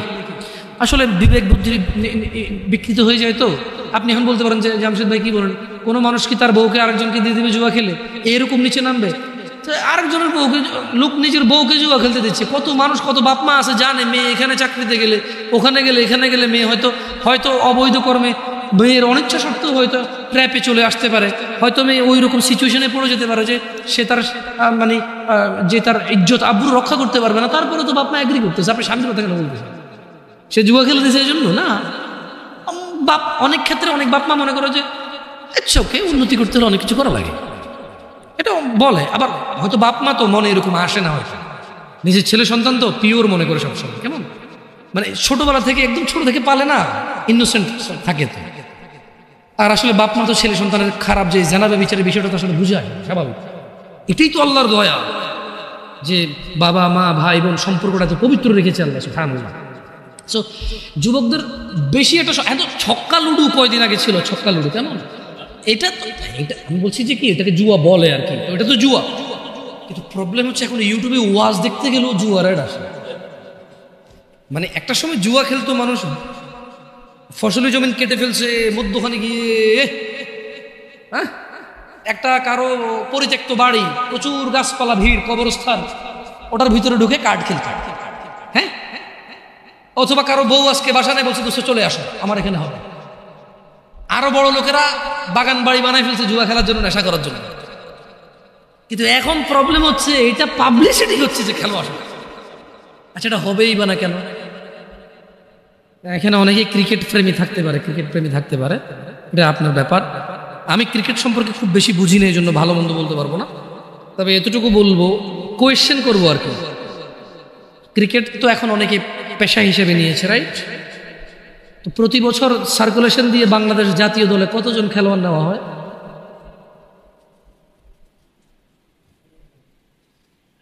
100 মনে হয় না। 100 খেলোয়াড় তো নিয়োগ হয় না। 16 কোটি মানুষ কিন্তু উদ্বুদ্ধ হয়ে খেলাতে। অমুকে গাড়ি করে ফেলছে ক্রিকেট খেলে, তমুকে বাড়ি করে ফেলছে ক্রিকেট খেলে, অমুককে সারা দেশে চিনে গেছে, অমুক সেলিব্রিটি হয়ে গেছে, রাইট? তো একটা দেশের যারা দেশের অর্থনীতি নিয়ে কাজ করে, আমি জানি না ওনারা কি চিন্তা করে আল্লাহু আলাম, হয়তো তাদের চিন্তা আরো বেটার, হয়তো আমার অল্প জ্ঞানে বুঝে আসে না, তাই আমি ওনাদের দোষ ধরবো না। তবে আমার অবুঝ মনে প্রশ্ন জাগে, 50 জন মানুষ নিয়োগ হয় না একটা চাকরিতে। পুরো বছরে 365 দিনে 50 জন মানুষ চাকরি করার সুযোগ নাই, কিন্তু পুরো রাষ্ট্রের মানুষ এটাতে পরিশ্রম করে, শেখে। আর তুমি বলবো যে ভাই খেলাধুলা এটা আসলে মনকে তৃপ্তি দেয়। এটা যদি শুধুই এক্সারসাইজ আর টাইম পাস হইতো, তাহলে এত সিরিয়াসলি কেন পোলাপানি স্কুল কামাই করে এটা খেলে? যদি এটা শুধুই টাইম পাস আর এনজয় হইতো, তাহলে আরো এই যে বাজিটা যেগুলো কেন হবে? আর নতুন করে তো এগুলোও দেখি, হাতের মধ্যে রবার নাই, 2 বন্ধু মুখের মধ্যে বাঁশি ঢুকাই দেয়, এইভাবে রবার টান দিয়ে আমার বাঁশি বাজলে হেরে গেছে। দেখছো, ওইটাও খেলা। কিন্তু তো খেলা তো বহু। আমরা ক্রিকেট খেলাকে যখন আমরা অত প্রমোট করি না, বা ক্রিকেট না যত খেলা যেটা 10-12 জনে খেলে এদের এক্সারসাইজ হয়, বাকিরা শুধু ঘন্টার পর ঘন্টা ওয়েস্ট হচ্ছে। এটাই আমি ক্রিকেট বলবো না, কারণ আমার দরকার নেই নাম নেই। আসলে খেলা অনেক রকম হইতে পারে। মানে আমরা যখন এই জিনিসগুলোকে আমি বলবো যে যখন মানে এটাকে যখন আমরা প্রমোট করি না, অনেকে ভুল বোঝে যে আমরা সেকেলে মানুষ বুঝি না, ওরা একটু টাইম পাস করে না। এটা শুধু টাইম পাস হলে এরকম বলতাম না। আমাদের আপত্তি লাগে কোন জায়গাগুলোতে, যখন 11 জন বা 20 জন 22 জনে খেলে, 11 কোটি 20 কোটি মানুষ পুরো পৃথিবীতে যখন ইন্টারন্যাশনাল ভাবে হয়, তখন বিলিয়ন্স মানুষ যখন বসে বসে এটা 1 ঘন্টা দেখলে 1 বিলিয়ন ঘন্টা, 24 ঘন্টায় একদিন অফিসিয়াল ডিউটি মানুষের 8 ঘন্টা, তাহলে কত লক্ষ কোটি শ্রমবাজার নষ্ট হয়েছে। 8 জন মানুষ যদি 1 ঘন্টা দেখে, একজন মানুষ একদিন কাজ করলে যা উপার্জন করে রাষ্ট্র সমৃদ্ধ হতে নষ্ট হয়ে যাবে। এখন বলবো তাহলে কি লাইফে কি কোনো এনজয় থাকবে না? আরে না, খেলা বহু আছে যেটা শরীরের এক্সারসাইজ হয়, এবং যারা খেলে তারা নিজের খেলা নিয়ে বাই ব্যাটিং আমার, বাই বোলিং আমার, এরকম লাগে যায় না, ওটার একটা খেলা। বাকিরা তো কিছুই কোনো অ্যাক্টিভিটি নেই, ওর খেলা হইলো কেমন? খেলা দেখাও, খেলা না। আল্লাহ আমাদেরকে বুঝে তৌফিক দান করুন। দেখুন, জুয়া মানে আপনি যে আগামী 2030-35 সালের মধ্যে যাদের বয়স 25-30 হতে পারে, আল্লাহু আলাম, কঠিন হয়ে যাবে জুয়া যে হারাম এটা বোঝানো। 1 নাম্বার কঠিন হবে এটা। 2, কোন রকম যদি বুঝাইতেন কোরআনের আয়াত দিয়ে যে জুয়া হারাম, তাহলে ও যে ব্যাটিং করতেছে, বেট করতেছে, বাজি ধরতেছে, ওইটা যে জুয়া, এটা আমাকে বুঝাতে পারে। আপনি কি আজকের যুগে কাউকে বুঝাইতে পারেন ব্যাংকের চাকরি সুদ হারাম? বলেন না। আপনি কোন ভাই, কে আপনি? ভাই আসেন আমার সামনে আসেন, যে আপনি মহান, আপনি বুঝাই দিয়েছেন একজন কাউকে যে এটা হারাম, আর সে ছেড়ে দিছে। হাতে গোনা ইল্লা মাশাআল্লাহ। আজকের দিনে সুদী ব্যাংকে উপার্জনকে যেমনটা হারাম প্রমাণ করা সো টাফ হয়ে গেছে। 2030-35 সাল যেভাবে চলতেছে, যদি এভাবে চলে, যেভাবে ইউটিউবে অ্যাডভার্টাইজ আসতেছে, মনিটাইজেশন করে যে অ্যাড দিচ্ছে গভর্নমেন্ট, মানে যারা অ্যাডে টাকা কামাচ্ছে, ওই বেটা অ্যাড ওখান থেকে টাকা পাওয়ার জন্য বা অ্যাড দেওয়ার জন্য তার নাম, ঠিকানা, আইডি, বিজনেস ট্রেড লাইসেন্স এগুলা না দিলে তো অ্যাড দেওয়ার অথরিটি পায় না সে ফেসবুকে বা ইউটিউবে। আপনি মনে করেন যে আপনি একটা কোম্পানি চালান, এটা আপনি অ্যাড দিবেন ফেসবুকে, ইউটিউবে, তো যাদের থেকে আপনি ডলার নিয়ে অ্যাড দিবেন তাদেরকে আপনার নাম, আইডি কার্ড, আপনার ঠিকানা, আপনার ট্রেড লাইসেন্স, ট্রেডমার্ক, আপনার গভর্নমেন্টের অমুক অনুমতি, গভর্নমেন্ট থেকে তমুক অনুমতি, এসব আছে কিনা সব জমা দিবেন, তারপরে সে আপনাকে অ্যাকাউন্ট দিবে, অ্যাকাউন্ট থেকে আপনি অ্যাড চালাবেন। তো এই যে জুয়ার যে বেটিং এর অ্যাডগুলো হয়, হ্যাঁ, টেকনোলজি যেহেতু অনেক উন্নত, গভর্নমেন্ট এক এক দেশের এক এক রকম পাওয়ার রাখে, দেখা যাচ্ছে অনেকে বিদেশ থেকে এগুলো ছাড়ে। হ্যাঁ, তখন তো আর আসলে বাংলাদেশ সরকারের কিছু করার থাকে না, থাকে। আমি বলতেছি না যে কি করার, আমি বলতেছি যে কত আসলে হারাম পথের যে কত পথ আছে, আসলে আমি বুঝি দিদি বোনরা ওরা বুঝবে কিনা যেগুলো আমি বুঝতেছি না, আউট অফ কনটেক্সট কিনা, বাট এটা কিন্তু রিলেভেন্ট কথা, যে যদি গভর্নমেন্ট এই জুয়ার অ্যাড নিয়ে কাজ না করে, যদি বাবা মা এই জুয়ার বেটিং এর অ্যাড, মানে বাজি ধরার অ্যাড গুলো যদি বন্ধ না করে, তাহলে 30-35 সালে আজকের দিনে আপনি যেমন বুঝাইতে পারেন না যে ব্যাংকে উপার্জন করলে সুদী উপার্জন হলে এটা হারাম, আপনি যেমন বুঝাইতে পারেন না আগামী 35 সালে আরো বেশি লাগতে পারে, আগেও হয়ে যেতে পারে, আমি তো আর গণক না যে কয়ে ধরবো, এটা আন্দাজ করে বলা আর কি, এটা তো একদম অ্যাকুরেসি নাই এটা। কেমন যদি এটা হয় তাহলে জুয়া হারাম মাইনে নেবে সবাই, কিন্তু বাজি ধরা যে জুয়া কেউ মানবে না। ওয়াল্লাহি আমার ভয় হয় প্রত্যেক মুসলিম সুদ হারাম মেনে নেয়, ব্যাংকে সুদী ব্যাংকে কাজ করলে যে সুদ হয় কেউ মানে না। আজকে যদি এগুলোকে না থামানো হয়, আমরা যদি আমাদের ছেলে সন্তানকে না বুঝাই, ভাই বোনদেরকে না বুঝাই, তাহলে জুয়া খেলা হারাম আমরা বুঝাইতে পারবো, কিন্তু বাজি ধরা যে জুয়া এটা আমরা বুঝাইতে অক্ষম হবো। আল্লাহ আমাদেরকে বোঝার তৌফিক দান করুন। আল্লাহ তাআলা কোরআন কারীমে বলছে, ইয়া আইয়ুহাল্লাযীনা আমানু, হে তোমরা যারা ঈমান এনেছো, ইন্নামাল খামরু ওয়াল মাইসির ওয়াল আনসাব ওয়াল আজলাম রিজসুম মিন আমালিশ শাইতান ফাজতানিবুহু লাআল্লাকুম তুফলিহুন। হে মুমিনগণ, তার মানে এখানে স্পেশালি যারা দাবি করে যে আমি মুসলমান, তাকে বলা হচ্ছে তুমি কি মুসলমান? তাহলে শুনে নাও, এই কাজগুলো তুমি করতে পারবা না। কোন কাজগুলো করতে পারবা না? তুমি যদি মুসলমান হইতে হয়, এগুলো হচ্ছে কি? আল খাম ইন্নামাল খামরু ওয়াল মাইসির ওয়াল আনসাবু ওয়াল আজলাম রিজসুম মিন আমালি শাইতান। নিশ্চয়ই নেশা জাতীয় দ্রব্য, এবার এটা হতে পারে ইয়াবা, ফেন্সিডিল, হিরোইন, গাঁজা, সিগারেট, যেটা নেশা হয়। কেন আমি তো আর সব কিছুর নাম জানি না, ডিফারেন্ট ডিফারেন্ট নামই আসতে পারে। লিকুইড হতে পারে, পাউডার হতে পারে, ভাত দিয়ে খাই হতে পারে, পানিতে গুলা খাই হতে পারে, চাবায় চাবায় খায়, চুষে চুষে খায়, যেমনি খায় খায় হইতে পারে, অথবা কেউ গ্রান নিচ্ছে। কেমন যেভাবেই খায়, যেটা নেশা, যেটা কি নেশা। আল্লাহ বলছে যে তুমি মুসলিম, তবে তুমি শুনে নাও, নিশ্চয়ই নেশা, জুয়া মানে এই যে বাজি ধরাটা, হ্যাঁ, পূর্তি পূজা, পূজার বেধি ও ভাগ্য নির্ণয়, মানে গণকের কাছে যারা যায়, কেমন এই ভাগ্য নির্ণয় করার স্বর কেবল ঘৃণার বস্তু, শয়তানের কাজ। জুয়া খেললো যে শয়তানি করলো সে, মদ খেলো যে শয়তানি করলো সে, গণকের কাছে গেল যে শয়তানি করলো সে, এগুলো শয়তানের কাজ। আল্লাহ তাআলা বলছে যে তুমি যদি মুসলমান হও, ফাজতানিবু, কাজেই তুমি এটা থেকে কি করো? নিজেকে বিরত রাখো। কেমন কাজে? তোমরা সেগুলো বর্জন করো, লাআল্লাকুম তুফলিহুন, যাতে করে তোমরা সফল হও। তার মানে যদি কেউ জান্নাতে যেতে চায়, সে জুয়া খেলতে পারবে না, নেশা করতে পারবে না, গণকের কাছে যেতে পারবে না। আরো হাজার নিষেধ আছে, এগুলো খুব ভ্যালুয়েবল নিষেধাজ্ঞা, যেগুলো আপনাকে জান্নাত থেকে বিমুখ করে দেবে। জিনা ব্যভিচার যদি সলভ হয়ে যায়, আমি বরঞ্চ বয়স্কদের চাইতে যুবকদের অপরাধ কম দেখি। আমি পার্সোনালি বয়স্কদের চাইতে যুবকদের অপরাধ কম দেখি, কিন্তু এই বয়স্ক অপরাধীগুলাই যুবক অবস্থায় ভালো ছিল। আজকের এই যুবক ভালো ছেলেগুলাই বয়স্ক হয়ে খারাপ হয়ে যাচ্ছে। আমি শুধু ইয়াংদের মধ্যে জেনার প্রবলেমটা বেশি পাইছি, আর নেশা জেনার। কিন্তু যারা মিডল এজ, তারা ঘুষ খায়, জাগা জমি নিয়ে মিশা কথা কয়, কাজকর্মে ফাঁকি দেয়, মা বাপের সাথে প্রচুর অবহেলা এবং প্রচুর ইগনোর করে বাবা মাকে। নিজের উপার্জনটা শুধু নিজের মনে করে, বউ আর বাচ্চার মনে করে, বাপ মায়ের মনে করে না, বাপ মাকে ভাগ করে দেয়। যে 4 ভাই আছি, আমি কেন একা করবো?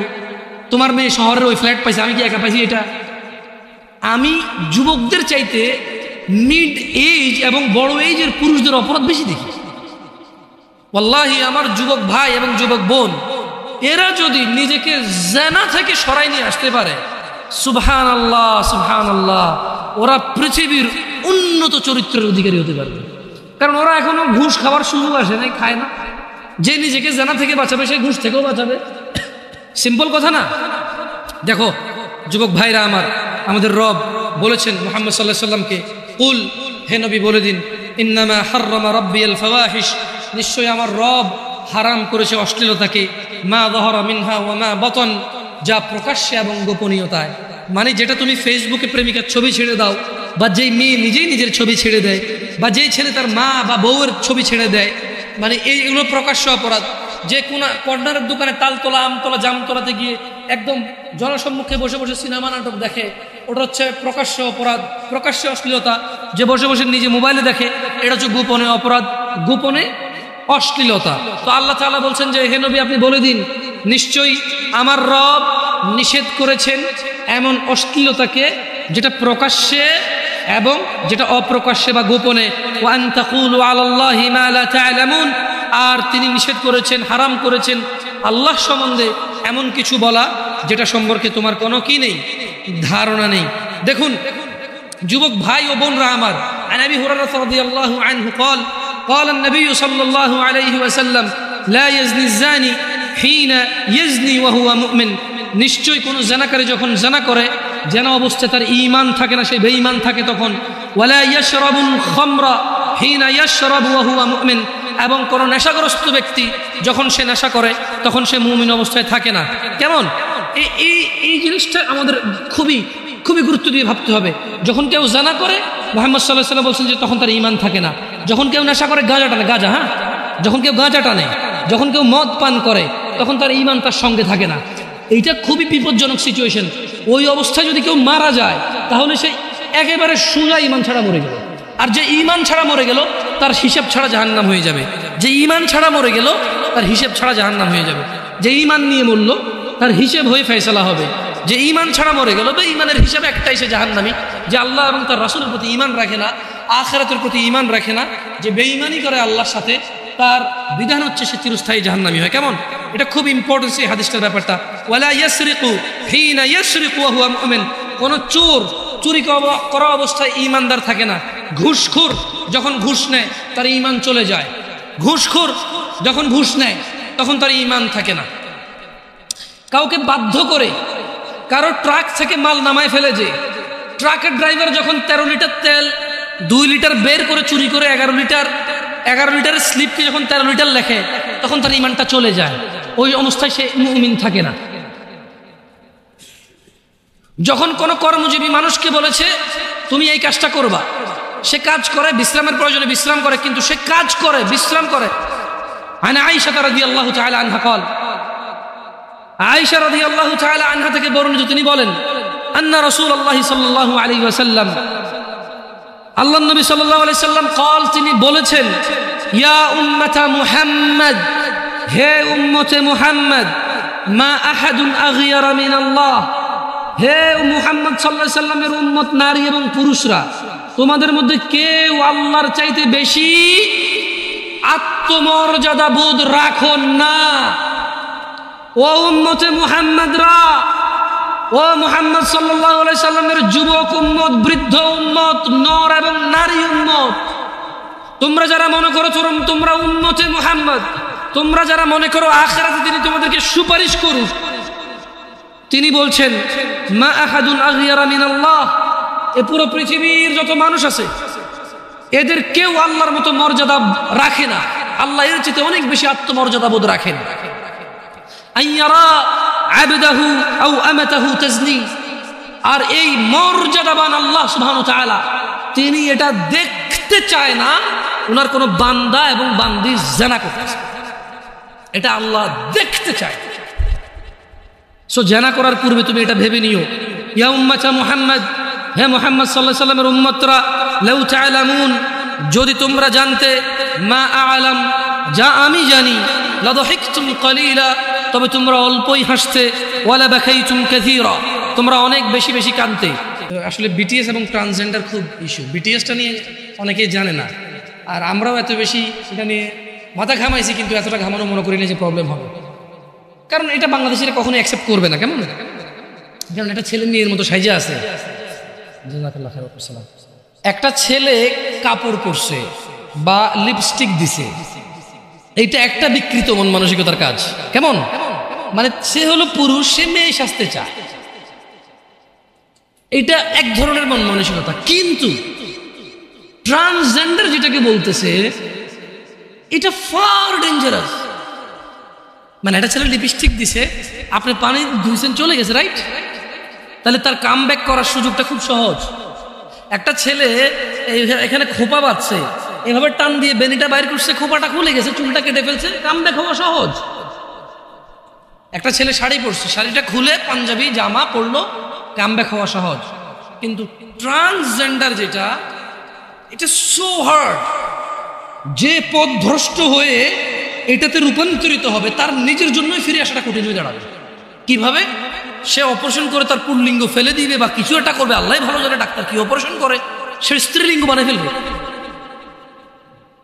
মানে তার পুল্লিঙ্গকে সে স্ত্রীলিঙ্গ অপারেশন করে বানাবে। তার এই যে এখানে ব্রেস্ট আছে আমার, সে এখানে আলাদা গোস্ত দিয়ে, যেভাবে মহিলাদের ব্রেস্ট, এরকম ব্রেস্ট সে অপারেশন করে ব্রেস্ট লাগাবে। কি বলে, মানে এখনো বলতেছি কিন্তু বুঝতেছি না ঘটনা। মানে আমি বলতেছি, আমি নিজেও কল্পনা করতে পারতেছি না যে কেমনি সম্ভব। বাট এটা ইউরোপে কিছু টক শো দেখলে বোঝা যায়। বাংলাদেশেও কিছুদিন আগে একটা কলেজে এরকম চান্স পেতে চাইছিল একজন। তার মানে যারা নিউজ বা সংবাদকর্মী আছে ওনারা খুব হাইলাইট করতেছে, ওনারা ফিলিস্তিনের পক্ষও বলে, আবার এগুলোর পক্ষও বলে, বুঝছেন ওনাদের অবস্থা। যাই হোক, তো মানে একটা কথা মনে রাখিও ভাইরা আমার, তোমরা বা তোমাদের ছোট ভাই বা তোমাদের ছেলে সন্তানের যুগ বড়ই কঠিন যুগ আসতেছে। তোমরা তোমাদের পরিবারে ঘোষণা দিয়ে দাও রবের পক্ষ থেকে। রব বলছে লাআনাহুল্লাহ, আল্লাহর লানত করেন, আল্লাহ অভিশাপ করেছেন কাকে? وقال لأتخذن من عبادك نصيبا مفروضا, আল্লাহ তাকে লানত করেন এবং শয়তান বলে, শয়তান কি বলে? আমি অবশ্যই আপনার বান্দাদেরকে এক নির্দিষ্ট অংশকে আমার অনুসারী করে নেব। তো কিভাবে অনুসরণ করবে? আল্লাহ শয়তানকে লানত করেছে। এভাবে হাঁটাহাঁটি করিয়েন না, কেমন ক্লোজ করে দিতে হবে না? খুব সিম্পল, যখন বের হবে একটা কার্টন ধরে রাখবেন, সব একটা নিয়ে বের হয়ে যাবে। এগুলো হই হুল্লোর, কদিন পরে জিলাপিও দিবেন আপনার মনে হচ্ছে আমার। কি ভাই, ঢাকা শহরে এরা থাকে, কেউ বিস্কিট খাওয়ার জন্য এখানে আসছে না, দিচ্ছেন, আল্লাহ কবুল করুক, ভালো কাজ ভালো কাজ। কিন্তু ঢাকায় মানে এই বনশ্রী এলাকায় যে লোক থাকে তার ভাড়া মিনিমাম 20,000 টাকা, আমি খেয়াল করেছি। এখানে এর নিচে ভাড়া নাই। তো আপনার বিস্কিট খায় কতটুকু ওর উপকার হয়ে যাবে, আর লাভ হয়ে যাবে, দরিদ্রতা কমে যাবে। আউযুবিল্লাহি মিনাশ শাইতানির রাজিম। আল্লাহ তৌফিক দান করুক, যারা দিছে আল্লাহ কবুল করুক, আর যারা খাইছেন দোয়া করিয়েন। না, খাওয়া যাবে, এটা তো মানে এটা ভালো প্রচলন। আউযুবিল্লাহি মিনাশ শাইতানির রাজিম। লাআনাল্লাহ, আল্লাহ শয়তানকে লানত করেছেন। আর শয়তান আল্লাহকে বলতেছে যে নিশ্চয়ই আমি আপনার বান্দাদের একটা অংশকে আমার অনুসারী করে নেব। কিভাবে? ওয়ালা উদিল্লান্নাহুম ওয়ালা উমান্নিয়ান্নাহুম ওয়ালা আমুরান্নাহুম ফালইউবাত্তিকুন্না আযানাল আনআম ওয়ালা আমুরান্নাহুম ফালইউগাইয়িরুন্না খালকাল্লাহ ومن يتخذ الشيطان وليا من دون الله فقد خسر خسرانا مبينا। যুবক ভাই ও বোনরা আমার, আমি শেষ করব আমার কথা, মনোযোগ দিয়ে শোনো। হতাশার বড়ই হতাশা সামনে নেমে আসতেছে। শয়তানকে আল্লাহ লানত করেছে। শয়তান বলছে যে আমি অনুসারী করব আপনার কিছু বান্দাকে আমার। কিভাবে?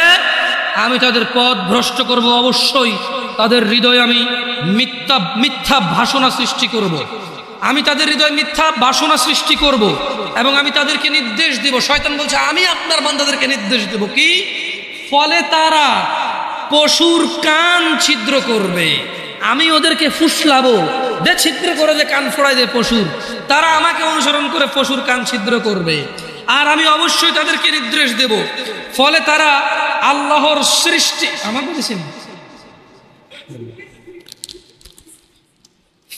আল্লাহর সৃষ্টি বিকৃত করবে। আর আল্লাহর পরিবর্তে কেউ শয়তানকে অভিভাবক রূপে গ্রহণ করলে সে স্পষ্ট ক্ষতিগ্রস্ত হবে। দেখেন, শয়তান মানুষকে পথভ্রষ্ট করবে, রাইট? আল্লাহর কাছে শয়তান একটা ওয়াদা, মানে শয়তান আল্লাহকে বলছে যে আল্লাহ আমি তো আপনার একটা বান্দার একটা অংশকে আমি নিয়ে নেব। তো কিভাবে? বলে যে আমি ওদের অন্তরে এমন বাসনা দিব, আমি বলবো পশুর কান ছেড়ে দেবে। আমি বলবো তুই তোর পুরুষ, তোর এখানে স্তন লাগা, ও লাগাবে। আমি বলবো যে তোর পুল্লিঙ্গ কাটা তুই স্ত্রীলিঙ্গ করে ফেলবে। আমি একটা অংশকে অবশ্যই আমার অনুসারী করে ফেলবো। আমি বলবো পুল্লিঙ্গ, তোর লিঙ্গ কেটে তুই মহিলা হয়ে যাবে। আমি বলবো তুই পুরুষ না, তুই তোর স্তন বড় করে ফেল, হরমোন ডাক্তার সায়েন্স বের হবে। আমি ওদেরকে হেল্প করবো বলতে যে এই পুরুষের শরীরের ভিতরে কিছু হরমোন চেঞ্জ নিয়ে আসো, ওর হরমোন চেঞ্জের কারণে ওর মহিলাদের মতো স্তন হবে, ওরকম লিঙ্গ পরিবর্তন হবে, ওর আকার আকৃতি আচার ব্যবহার বিহেভিয়ার চেঞ্জ হবে ওর। আমি বলবো করতেও করবে। আল্লাহ ওকে বলে দিছে। শয়তান যখন বলল যে আমি কিছু লোককে আমার অনুসারী করবো, এদের পুরুষকে মহিলা বানাই দেবো, মহিলাকে পুরুষ বানানোর জন্য আমি প্ররোচনা দিব, আর এরা পুরোপুরি পুরুষ হতে পারবে না, কারণ এই বাচ্চা জন্ম দেওয়ার ক্ষমতা রাখবে না। এই পুরুষ লিঙ্গকে বিকৃত করে মহিলা সাজবে, কিন্তু প্রেগনেন্সি নিতে পারবে না। ভবিষ্যতে হইতে পারে, আল্লাহু আ'লাম। ওই যে টেস্ট টিউব না কি কয়, অবিবাহিত মহিলার পেটে বাচ্চা আসতেছে, টেস্ট টিউবের মাধ্যমে, আল্লাহু আ'লাম। শয়তান বলছে যে আমি ওদেরকে বাসনা সৃষ্টি করব, আর আমি যা বলবো তা করবে। তো কটুক আমি ওদেরকে বলবো আল্লাহ আপনি যে সৃষ্টি করছেন সুন্দর, এটাকে পরিবর্তন করতে বলবো, ওরা পরিবর্তন করে ফেলবে। আর এই ট্রান্সজেন্ডার মানে ট্রান্সম্যান বা ট্রান্সওমেন, এটার একটা জ্বলন্ত চূড়ান্ত প্রমাণ। অনেকে কিন্তু ট্রান্সজেন্ডারটাকে হিজড়া মনে করতেছে, না হিজড়া এটা আল্লাহর সৃষ্টি, এটাই সৌন্দর্য আল্লাহ, এটা কিন্তু আল্লাহর বিকৃত সৃষ্টি না। আপনি যেরকম আল্লাহর সুন্দর সৃষ্টি, মহিলা যেরকম আল্লাহর সুন্দর সৃষ্টি, হিজড়াও আল্লাহর সুন্দর সৃষ্টি। কিন্তু এই ট্রান্সজেন্ডার এটা হচ্ছে বিকৃতি, এটা আল্লাহ সৃষ্টি করেন, এটা ওরা বানাচ্ছে। আল্লাহ ওদেরকে বলে দিয়েছে, শয়তানকে বলে দিয়েছে, তুই যাদেরকে ডাকবি আর যারা তোর এই ফুসলানি ফাসলানিতে চলে আসবে, কেমন? আল্লাহ বলছে ওয়ামান ইয়াত্তাখিযিশ শাইতানা ওয়ালিয়্যাম মিন দুনিল্লাহ ফাকাদ খাসিরা খুসরানাম মুবিনা। যারা তোমার উপদেশ নিয়ে তোমাকে অভিভাবক হিসেবে গ্রহণ করবে, তারাই হবে স্পষ্ট ক্ষতিগ্রস্ত। আল্লাহ আমাদেরকে বুঝার তৌফিক দান করুন। দিনী ভাইয়েরা, আত্মহত্যার নিয়ে কথা বলার ইচ্ছা ছিল, আজকের লম্বা করব না আলোচনাটা। আপনারা অনেকেই আসছেন, আমাকে কথা বলতে বলেছে আধুনিক সমাজে যুব সমাজের সমস্যা সমাধান। যুবক ভাই, তুমি সিসি ক্যামেরা যেরকম মানুষকে দেখে, আল্লাহ ফেরেশতা নিয়োগ দিয়েছে এবং আল্লাহ নিজেও দেখে। সিসি ক্যামেরা যেরকম রেকর্ডিং হয় তোমার কৃতকর্ম, আল্লাহ ফেরেশতা দিয়ে রাখছে, ওরা লিখে রাখে তোমার কৃতকর্ম। এই জিনিসটা তোমাকে আমি সমস্যার সমাধানটা বলে দিচ্ছি, যে তুমি কিরামান কাতিবিন, সম্মানিত লেখক বর্গ, বোন আমার, ভাই আমার, তোমাদের উভয়কে আমি বলতেছি, তোমরা শুধু সিসি ক্যামেরার উদাহরণটা নিয়ে নিজেদেরকে শুধরাই ফেলো। তোমাদের আর কোনো উপায় নাই, সমাধান একটাই। সিসি ক্যামেরা যেমন তুমি সামনে অ্যাক্টিভিটি করবা, ও তোমার দেখবে, রেকর্ড করবে এবং রেকর্ড রেখে দেবে, যখন খুশি কেউ দেখতে পারবে আর তোমার বিচার করতে পারবে। যদি তুমি কাউকে খুন করো, যদি তুমি চুরি করো, তোমার বিচার হবে অনুযায়ী। আল্লাহ সুবহানাহু ওয়া তাআলা দেখে এবং তিনি লেখকবর্গ রেখে দিয়েছে, ওরা রেকর্ড করে। আল্লাহ তাআলা দেখে এবং লেখকবর্গ রেকর্ড করে, আল্লাহ এটা হিসাব দেখবে, যখন খুশি বিচার করবে। সো এইটাকে মাথায় রেখে তোমরা অপরাধ থেকে ফিরে আসো। আকুলু কওলি হাযা ওয়াস্তাগফিরুল্লাহ লি ওয়া লিসাইরিল মুমিনিন ফাস্তাগফিরু ইন্নাহুল গফুরুর রহিম। সুবহানাকাল্লাহুম্মা ওয়া বিহামদিকা আশহাদু আল্লা ইলাহা ইল্লা আনতা আস্তাগফিরুকা ওয়া আতুবু ইলাইক। আসসালামু আলাইকুম ওয়া রাহমাতুল্লাহ।